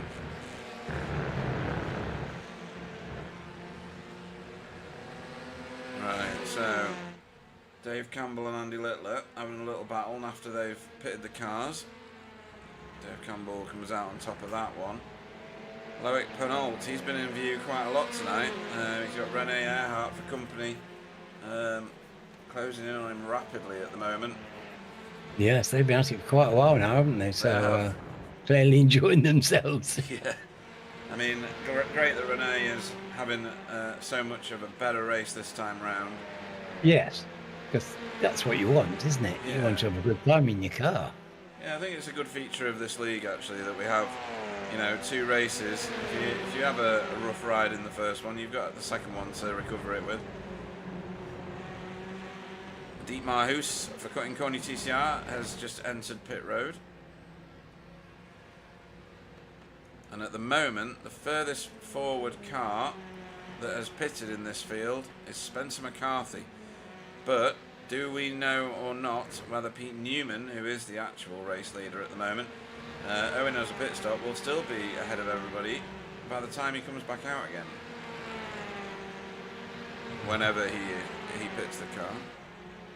And I'll go back to this because it looks to my eye like David Ayres could probably make a very good fist of having a pop at Rene at certain points on this track. It's certainly happening in his tyre tracks, that's for sure. Yeah. And he's managing to hold on to his, he's managing to hold on. Oh, David will be absolutely on the edge here. But he's hanging on, and he's using that vast well of experience he's got in the car now. So we've got Andrew Littler in the pits, but also Jamie Jeffrey and Russell Cowell. So this is the last phase for some of these guys. That'll leave us with only Pete Newman, Stephen Walker, Jamie Wilson, and as always Fiona Siddons racing it to the last breath.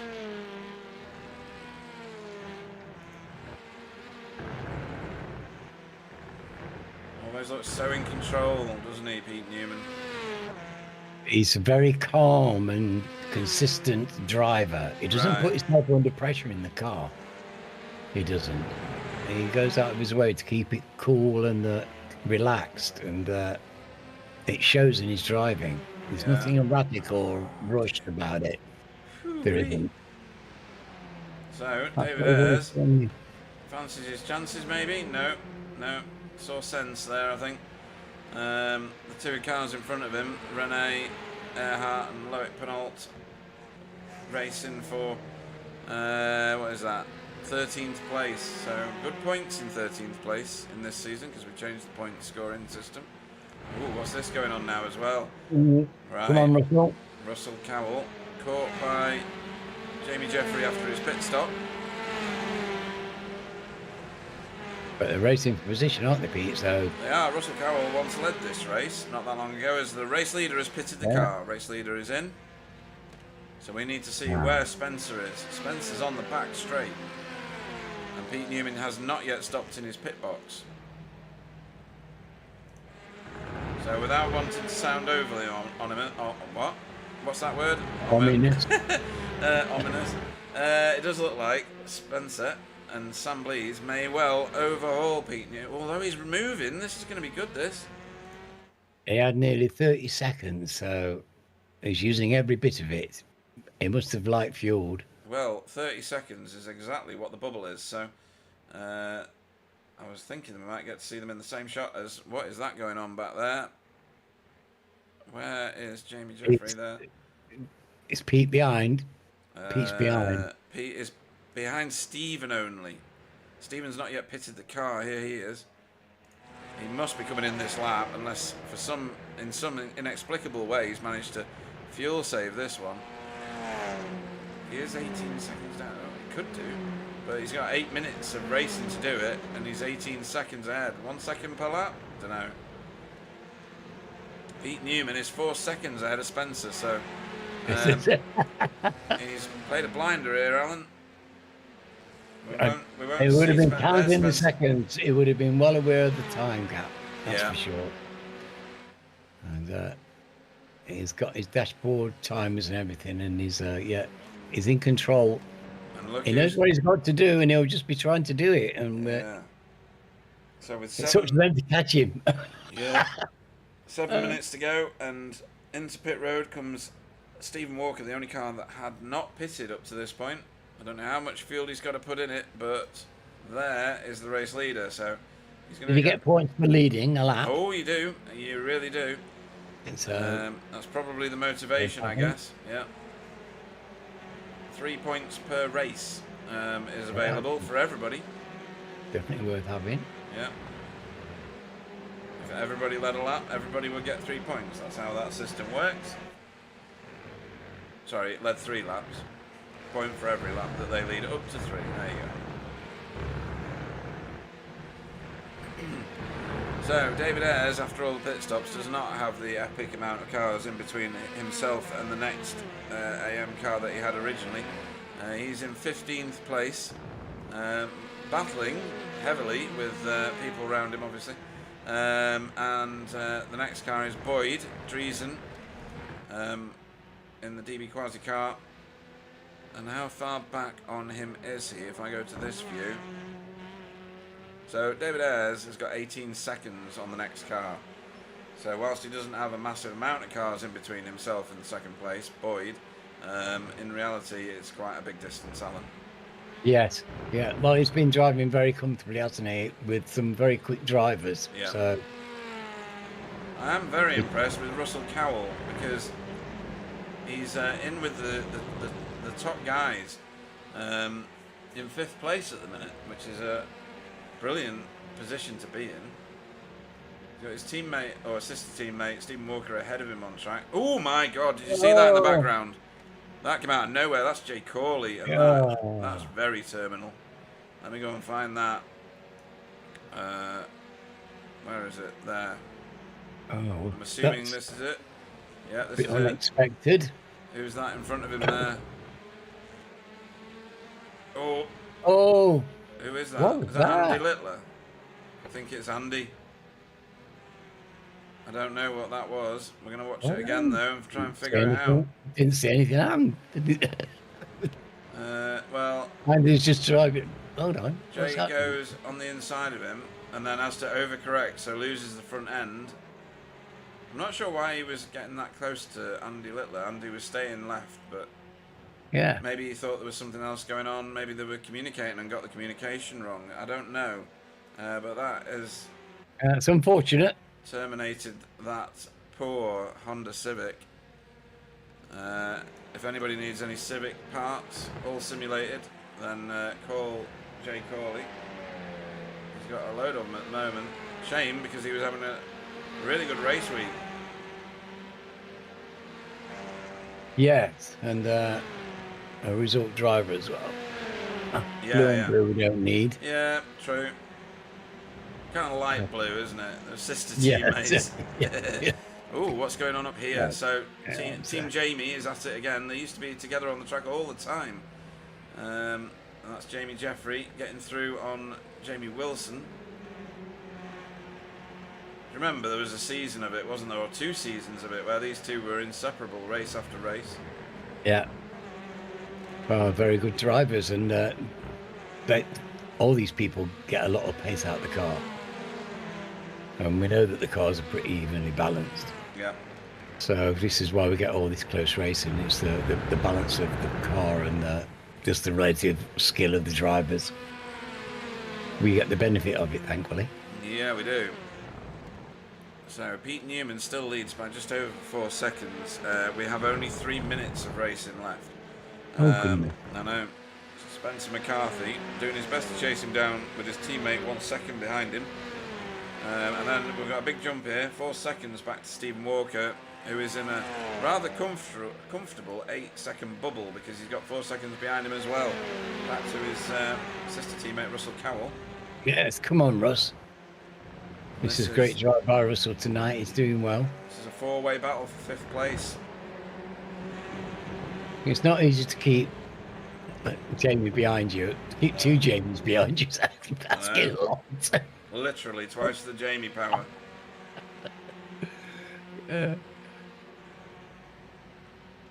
got a handful keeping any of them, and Rene's there looking quite handy as well. He is. Rene's look, he's looking quite tasty. Yeah, happy to Well watch. up the field. Yeah, he is. Driving really well. I'm not sure this isn't one of his best results ever. 8th place. Whoa, now we're getting on it. So, Jamie Jeffrey can sniff the extra 2 points that are sat in front of him. And he wants them. Yeah, he can guarantee that. But Russell doesn't want him to have them. No way, they're his. He's got his greasy mitts on them already. Oh, that's classy. Yeah, that's nice. From both of them. Yes, absolutely. Jamie Wilson is sitting there licking his lips, hoping that they just fall foul of each other. He can nip by, because that would make him smile. Yeah. I don't know that Jamie Jeffrey is close enough to outbreak Russell on this lap, but he's only got this and one more, because I think Pete Newman has already crossed the line for the white flag. Yes, he has.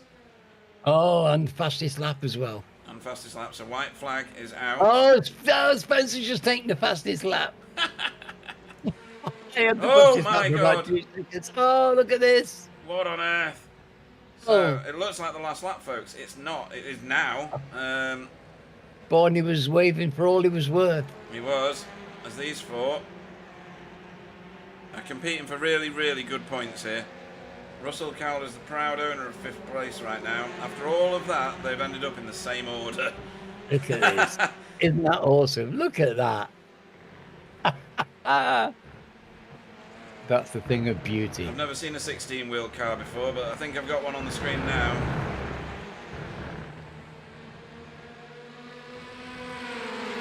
That's magic. Oh, here we go, hello. Remy. Yeah. That's going to be a nice move. Not seen anybody overtake at that point today. Not properly anyway, not like that. Jamie's giving him plenty of racing room, and Jamie's going to get the drive off now as well. Just a little adjustment as they leave the corner. That was beautiful driving by the pair of them. It Wasn't was. that delicious? Man, Goodness that me, was- it's eye candy. It's exactly what we turn up and watch for. And look at this. Jamie Jeffrey sniffs the blood. He's going for that same right-hand side. He knows that the next 2 corners are in his favour. Sorry, Pete Newman. We missed you getting over the line, but this is too good.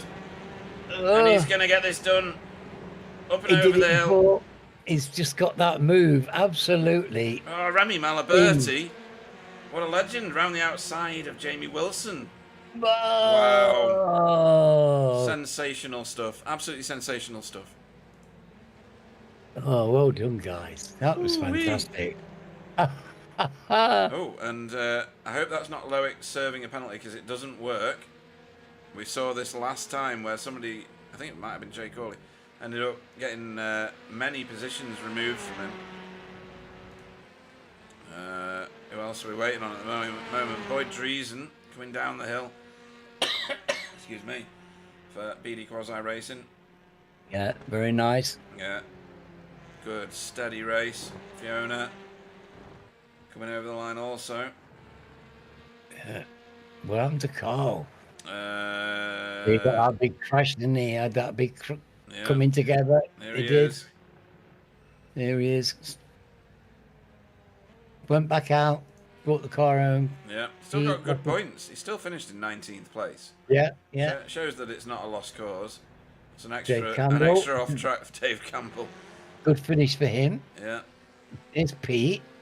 He's already finished, so there you go. Now you can do it. both result cars, folks. Nothing naughty in it. It's just them being daft. Oh dear. Right. Whoo-wee.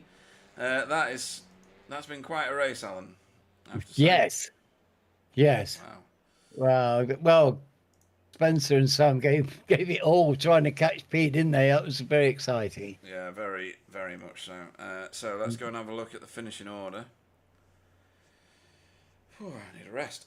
Pete Newman was tonight's feature race winner for Result Esports team with Pure Sims. I can't say anything now, apparently. Spencer McCarthy finished second for Hydro Race Geodesic, and Hydro Race's good fortune this race week has continued with Sam Blees getting third place on the podium. So very similar to the first race result, just a bit shuffled. Just trying to find something on here. There we go. Yeah, so the podium was the same people, just in a different order. Fourth was Stephen Walker, who improved on his 7th place from the first race for Spectre 6. I don't know what Alan's doing. He's probably going to go and get himself a whiskey or something. Jimmy Jeffrey finished 5th in this one, to go with his 4th from the first race for Coupes and Convertibles Racing. Russell Cowell finished 6th, but the lead Pro-Am car over the line for Spectre 6th and Letters. Remy Malaberti finished 2nd in class for Pro-Am and 7th on track for Boots and VDS by Undercut. That was an excellent race from him. Equally so from Jamie Wilson, who was up, I don't know, 10 places or something like that from where he started. So great result there from Team Chimera driver Jamie Wilson. 9th was Roger Morton for Safeguard by Result. 10th was Tony Walker for Spectre 6. Stefan Goebel finished 11th in the end for VTS Esports. Rene Earhart recovered from his starting position to 12th, which was 12 places up. He started in 24th. Amazing recovery for Cutting Corny TCR team. David Ayres, top AM driver over the line in 13th place for Result Clothing iRacing team, with Dietmar Hoos behind him for Cutting Corny in 14th. Chris Needham finished 15th for Air Smart Racing. Boyd Driesen, 2nd AM class car over the line for DB Quasi Racing, and we'll be very proud of that, I'm sure. Fiona finished 17th and 3rd in class for Work Guard by Result. Carl Hardy was 18th after that crash for Safeguard by Result. So we can get them all in. Yep. 19th was Loic Penault for Boots and VDS by Undercut, and Dave Campbell 20th for DB Quasi Racing. Pete Van Gool was 21st for Result Clothing iRacing team. Wayne Douglas was 22nd. Chris Dixon was 23rd for Work Guard. His teammate Andrew Littler came home 24th. Jay Corley was 25th for Result Clothing. Jason Haddington was classified 26th, 22 laps down, and Anthony Hilton classified 27th, 26 laps down with Mellow Motorsport. All right, where are we? Do that. Do this. Right, let's go and see if we can find this week the very start of this race. There we go. That's not the start of the race, but we will try and pick up someone. I'll go to a different camera before we start doing interviews and do a bit of this. There we go. Yes, it's been an amazing race. There's been a few crashes, Alan, along the way, mostly turn 1 crashes. I think it's just the front wheel drive effect of driving turn 1 at Road Atlanta when you look at it. Also, last turn as well. It's not too dissimilar. It's just in kind of reverse, isn't it? Instead of being uphill right, it's downhill right. Still heavy velocity going through. Lots of very, forces. very fast, and it does well. It requires two drivers to be obliging to each other to do it safely. Yes, absolutely right. Right, let's see if Mr.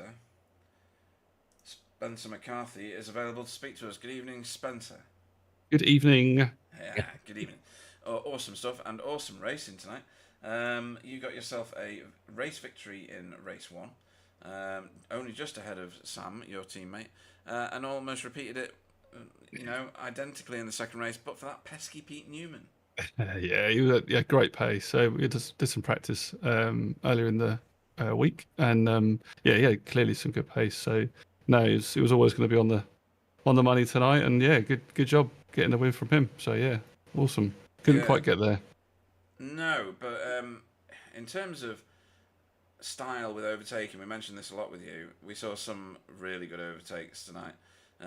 Did you see the one? Did you see the one? I don't know how many cars I got past. What was I think it? it was 2 or 3, definitely. Yeah, coming onto the back straight. Yeah, we got that on screen. That was amazing.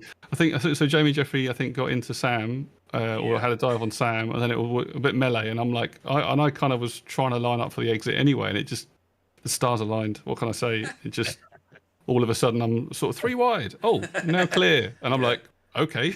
I'll tell you what, I know we say it a lot, but the replay of this, as in watching the broadcast back, is going to be brilliant. Because there was a point where there were 4 wide, there was 2 lots 3 wide within the same 100 yards of racing track. Just really exciting.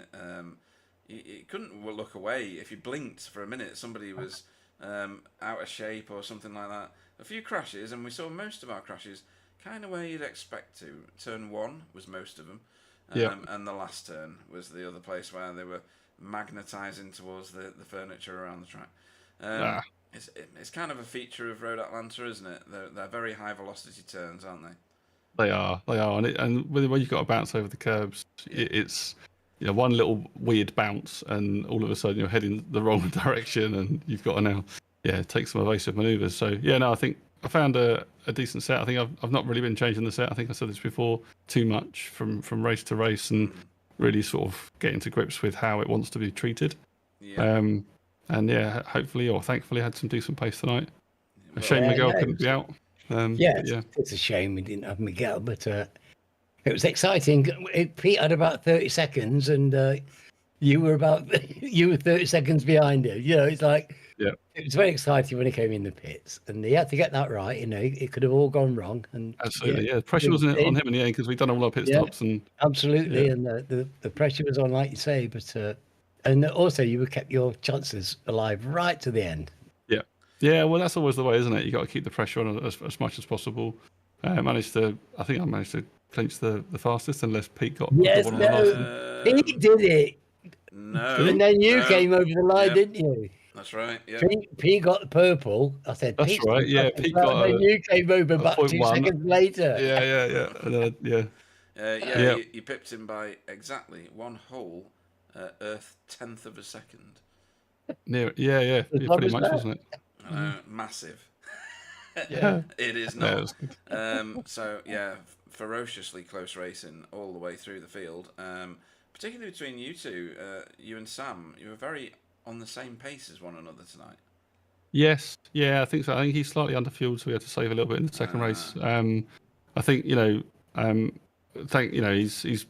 playing the team game now. We've got through the championship or the season, so far now, and I think he seems like he's maybe we'll see a little bit less of the geodesic cat fight that goes on so much, and then maybe we'll calm down a bit and try and support the person that might have a chance here. So let's see. Hopefully, who knows? Fingers crossed. Maybe it's my season, but let's wait until Miguel gets back and see what pace he's got. You were something like 92 points behind him going into this session. You get 75 for a race win.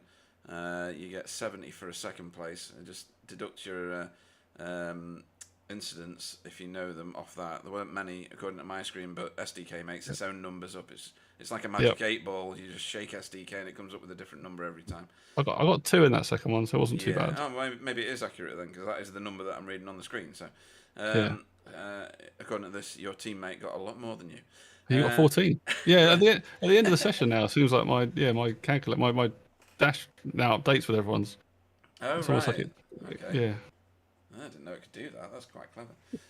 But anyway, so a very good race week for you potentially then, and I think that might just pop you on the top of the championship, looking down on all your serfs, desperate to get you off that top spot.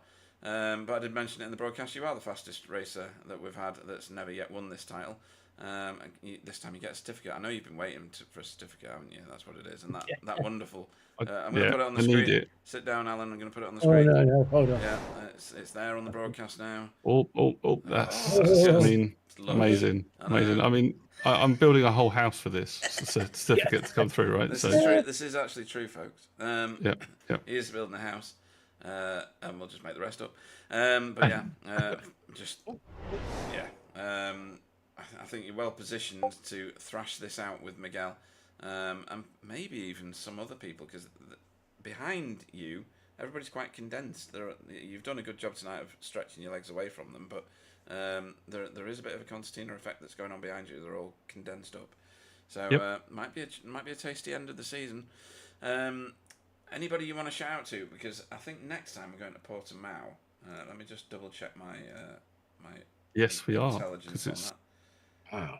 So you're driving around Miguel's backyard, basically. It's the Nordschleife race. Well, yeah, so the pressure will be on him to obviously perform. Let's hope he can make more than 30 seconds. The mind games have started, folks. The mind games have started. Indeed. There's no pressure. You know, the whole of his continent will be watching. Let's see how it goes. I did some laps the other day actually in the rain. Is what I think when the rain came out, I was like, oh yeah, let me try GT3 around there. Yeah. It was quite fun. I think I've used it in another sim or gone around it in another sim. I think it was Race Room or something. But yeah, it's a decent track, isn't it? It's quite good. Let's see how the TCR gets around there. It's a few hairpins, a few kind of brow of the hill moments. It's a good track. Quite like it. Lots of good elevation change in that one. Not too dissimilar to this, I suppose, but a bit more sharp. But yeah, fantastic, fantastic racing. Anybody you want to shout out to before we let you go? So I think I'm going to give. I don't know. Who would you pick for driver of the race? Oh! This is an early decision, Alan. It is. I'm just looking for a top 2, top 3 here. Who's I know. I can tell you who's in the shout for me. That would be you and Sam would be in with the shout. Jamie would be in with the shout. Pete's in with a shout, and we're racing. Russell as well. Yeah. What did you do in the first of tonight's races, Russell Cowell? I can't even remember. Just give me a sec. Russell Cowell. Yeah, he did all right. He was 11th, about 5th in class. I did like what Carl Hardy did up until he did what he did, and ended up crashing in the second race. There was a couple of very strong performances out there. David Ayres, top of his class both races and absolutely miles ahead of everybody in his class in the second race. He did very well to stay ahead. Stefan had a good night as well. Some very careful racing from Stefan. You know, very well. He did the same move as you, right on the outside, going into the last chicane, which gives you the favourable right-hand turns after you've completed the chicane over the brow of the hill into the last turn on the course, and then just power it out and take your position. I don't know. There's quite a few that stick up there, like Remy Malaberti as well. I think. He was strong tonight. Yeah, he had 2 really good efforts. 12th in the first race. For me, it's probably. I think I find that Alan with his consistency is obviously always a favourite of mine because he always comes in with the gem. I think Pete is notoriously known for fumbling a little bit, but in a laughy jokey kind of way, in a lovable way, right? We kind of love the Petes of this world. It's a shame we didn't see Sam tonight. I think he could have been a strong contender for me tonight. But I think I'm going to stick mine firmly with Alan. my shout tonight. So Thank you very much. yeah, I think Thank you, that's Spencer. just for his consistency. It's a vote well spent, and now you've given me some work to do to register Alan in order for him to show the standings, which I'm not going to do. Okay. So- Well, I'll go now then. Thanks very much. All right. In that Thank you, case, Spencer. we look forward to seeing you next time. Spencer McCarthy, everyone. Cheers, chap. I got to vote Pete. Thanks. I need all the votes I can get. I'll give you a vote. I'll You give meant you a Pete vote. Newman, didn't you? Who is joining Yeah. us in the booth now? Good evening to Pete Newman. Hey, good evening, all. Hey. Evening, Pete. So, you certainly gave those Geo drivers something to seriously think about tonight. Where have you got that pace from? This is not Okayama where you're fuel saving right to the end. This is you racing on pace, third in the first race, but right behind them, and bossing them and showing them exactly how it should be done in race 2. Yeah, well, I don't think it was quite like that, but That's what we're saying. Just go with it, mate. Just go with it. Roll with the punches. yeah. I'm obviously dead chuffed with that one. It's been a bit of a struggle getting up to pace in these TCRs. I did used to drive them quite a lot, and I don't know, had some good battles, and I did feel that my pace wasn't quite where I wanted it to be. So it's taken, I don't know, a lot longer than I would have liked to have got this win, but I'm bloody chuffed to have got it, that's for sure. Would have been really nice to have got the first win, the first race win, because that's on the quali pace and the fastest drivers, and you don't have the kerfuffle of coming through the grid as such. But then again, it's a 40-minute race, and you got the pit stop to contend with, so pretty darn happy to have all that pace for the 40 minutes as well. So yeah, Mr. Consistency, definitely. And talk us through that pit strategy, because is there at any point are you thinking, well, they pitted really early, why have they done that? Is that in your head, or are you just like, I am gonna race my own race? If I've not got anybody in front of me, or I think I can pass them easily, I'm gonna stay out and run it dry. What's going through your head at that point? Yeah, obviously sat on the grid, I think the thought is, if you get stuck in a bit of traffic, and you've burnt the fuel off that you can then put in, so after 7 or 8 minutes you could probably do your pit stop. And so you're sort of thinking about that. But I was kind of lucky with I would just manage to get through and not be being held up too much. Right. So while I wasn't being held up too much, my lap times were pretty decent. It was worth me staying out, just for there was clean air out there. Because once you do go in the pit, you've possibly got some other drivers in front of you who haven't pitted, who might maybe able to be slowing you up, and it's just something else to contend with.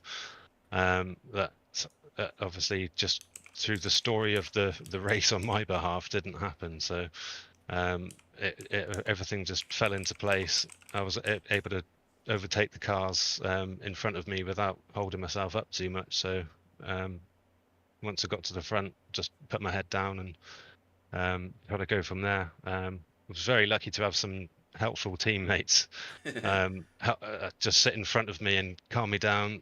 It's a little bit easier sometimes to have a car in front of you, and especially down the back straight, giving you a bit of tow. But mainly for me, it just got my heart rate down a little bit, and was just able to focus again. So cheers to Carl and Pete for doing that. And that's it. I'm just rambling on. This is why I don't do interviews. No. You're doing great, Pete. It's lovely to have you in here. Honestly, I'm thrilled. Honestly, I'm thrilled for you. It's great. It is I'm great thrilled to have about you in this win, and you had to work for it, and it was very exciting when you went in the pits. Let me tell you. Well, it was for me. It was, yeah. I don't know if you saw how early I put my pit speed limiter on, but I was basically down the back straight when it was on. Hilarious stuff. We go to a track that might be new to quite a lot of drivers on the iRacing service, Portimao instead of the Nürburgring, as the champion's choice for the next round. Have you done much racing on that, or have you not even bought it yet? There's going to be a few like that, I think. Well, Alan would know we did a bit of racing on there on Sunday evening. GT3s in the rain, so that was good practice for it. I'm sure it is. I mean, The rain model in iRacing is actually pretty good as far as I understand it, and from what little experience I've got of it. And that'll probably season you well for the main course of Portimao next Wednesday at this same time. It's Miguel Freitas's backyard, so everybody's going to have to be on their best form, I think, in order to lever him out of the top spot, because I think he's going to be pretty much on it. He must have done laps in his sleep there, I guess. He's going to be well rested as well and fresh. He is. Yeah, well, he's had 2 weeks of not winning and putting his feet up. I'm guessing he's on holiday. So yeah, he's going to want to win when he comes back, isn't he? Yeah, I think so. He's going to be feeling frisky, so we can look forward to that. Anybody you want to shout out to before we let you go start practicing for Portimao? Well, just Miguel for having a holiday and letting someone else win. We said that at the start, actually, giving somebody a chance. But no, you guys you're all so talented at racing these things. I know you race rear wheel drive more than you race front wheel drive, but the front wheel drive it's got a wildness to it, hasn't it? It's raw. You just point it in the right direction, slam your foot down, and pray is the best way to describe it. Yeah, I mean it's definitely a different way of driving slightly, but by the same token, you can get the back end on these cars pretty wild. So that's kind of you drive them on the brakes, I think. Yeah, we know all about wild cars, don't we, Alan? Me and you. All my cars are wild, sadly. We don't know why it does what it does, and therefore it's wild. But no, fantastic. Great having you in the booth. A very carefully spoken individual, and we like that. And fantastic watching you drive. It's been a pleasure this evening watching your performance. Pete Newman, everybody. Thank you very much. Well done, matey. Good night. Bye. Good night. Right. And then in her usual time slot is our friend Fiona Siddons. Good evening. Good evening. Hi, Pete. Hi, Alan. How are you doing, mate? I'm doing well, Nathan. I'm doing well. Good. We had a great night tonight. Yeah, it was fun. Yeah, I'm just trying to find your result from the first race. I've just lost it. I had it on my screen. P19. 19 was it? Yeah. I don't know where it was. Don't know where it was in but it was 19th overall. I think it was 4th in class. Yeah. Because you followed Jamie Wilson over the line, didn't you? Yeah. Yes. Yeah. So yeah, 4th in class. So that was pretty good. And then in the second of tonight's races, David obviously was top of the class. Then Boyd. Then you, by the look of that. As long as I've read that right. That's right. Great. We saw you on track a lot in the second race. We saw you battling with your own teammates and Anthony and a few other. Well, not for very long with Anthony though. He got ejected, didn't he? But yes, very exciting racing. Do you enjoy racing here at Road Atlanta? Yeah, I really enjoyed it, and I was surprised how well I went tonight because I didn't even put any wheels on the tarmac until official practice started tonight. Okay. Yeah, some of us have got very busy lives, and it's often difficult to find the time to do practice. I know you've got other things that dominate your time. Well, what dominated my time this week was trying to find a Jack Russell. Trying to find a Jack Russell. Oh dear, I've heard some strange stuff in interviews, but that one probably wins the prize. Dear me, caught me on the hop with that one. 101 things I've not heard on an interview before. Number one, no, it's been brilliant. Again, having you in, you're getting more and more control of that Elantra all the time, and I think your pace is definitely improving given where your finishing positions are. You're, well out of the bottom 10, if that makes sense. It's an inverted compliment, but it's still a compliment. 19th and 18th respectively in a field of 27. That's pretty good going. Good for me. I wouldn't have done it a couple of seasons ago. No, absolutely not. Much more controlled, much more experienced, and I think the familiarity of the people that you're racing with, both them of you and you of them, gives both parties that confidence when the track is being shared between you. So brilliant, really. Have you done any laps of Portimao? Not in the TCR, but I have done laps round there. I love the place. Ah, right, excellent. I don't know a massive amount. I've seen lots of races on there, but I've never actually raced it myself. Oh, well, you're in for a treat, my I friend. know, yeah, it's gonna But be a good one. I think we did it in the MX5, didn't we, Alan? Yeah, we've done it, and Yeah. yeah, we was there on Sunday as well. It's a heck of a track. It's a real challenge, and it's going to be exciting. These cars are going to love it. It's going to be a good matchup, I think, with the front wheel drive car. They've got those incredible hairpin bends and with the mad camber. Yeah, But Cal's putting the session up tomorrow night, so I'll jump into that and get Yeah, big 2 laps in. right, very yeah, good, very good. you can do that. Yeah, It's what we like. Yeah. I think you can take a great deal of positivity out of your race today, being the top of your work guard drivers on both races, as far as I understand it, anyway. Which you need to whip them into shape, Fiona, and get Chris and Andy up to the dizzying heights that you're at. They're okay where they are. I've got enough problems with everybody else. That's funny. Anybody you want to shout out to before we let you go? Yeah, you guys and everybody who does all the work in the background as always, and everybody who's took the time to watch us tonight. Awesome stuff. In that case, best of luck for Portimao. Hopefully you'll still enjoy it by the time you've finished it next week, and we look forward to it. Fiona Siddons, everybody. Good night. Good night, Pete.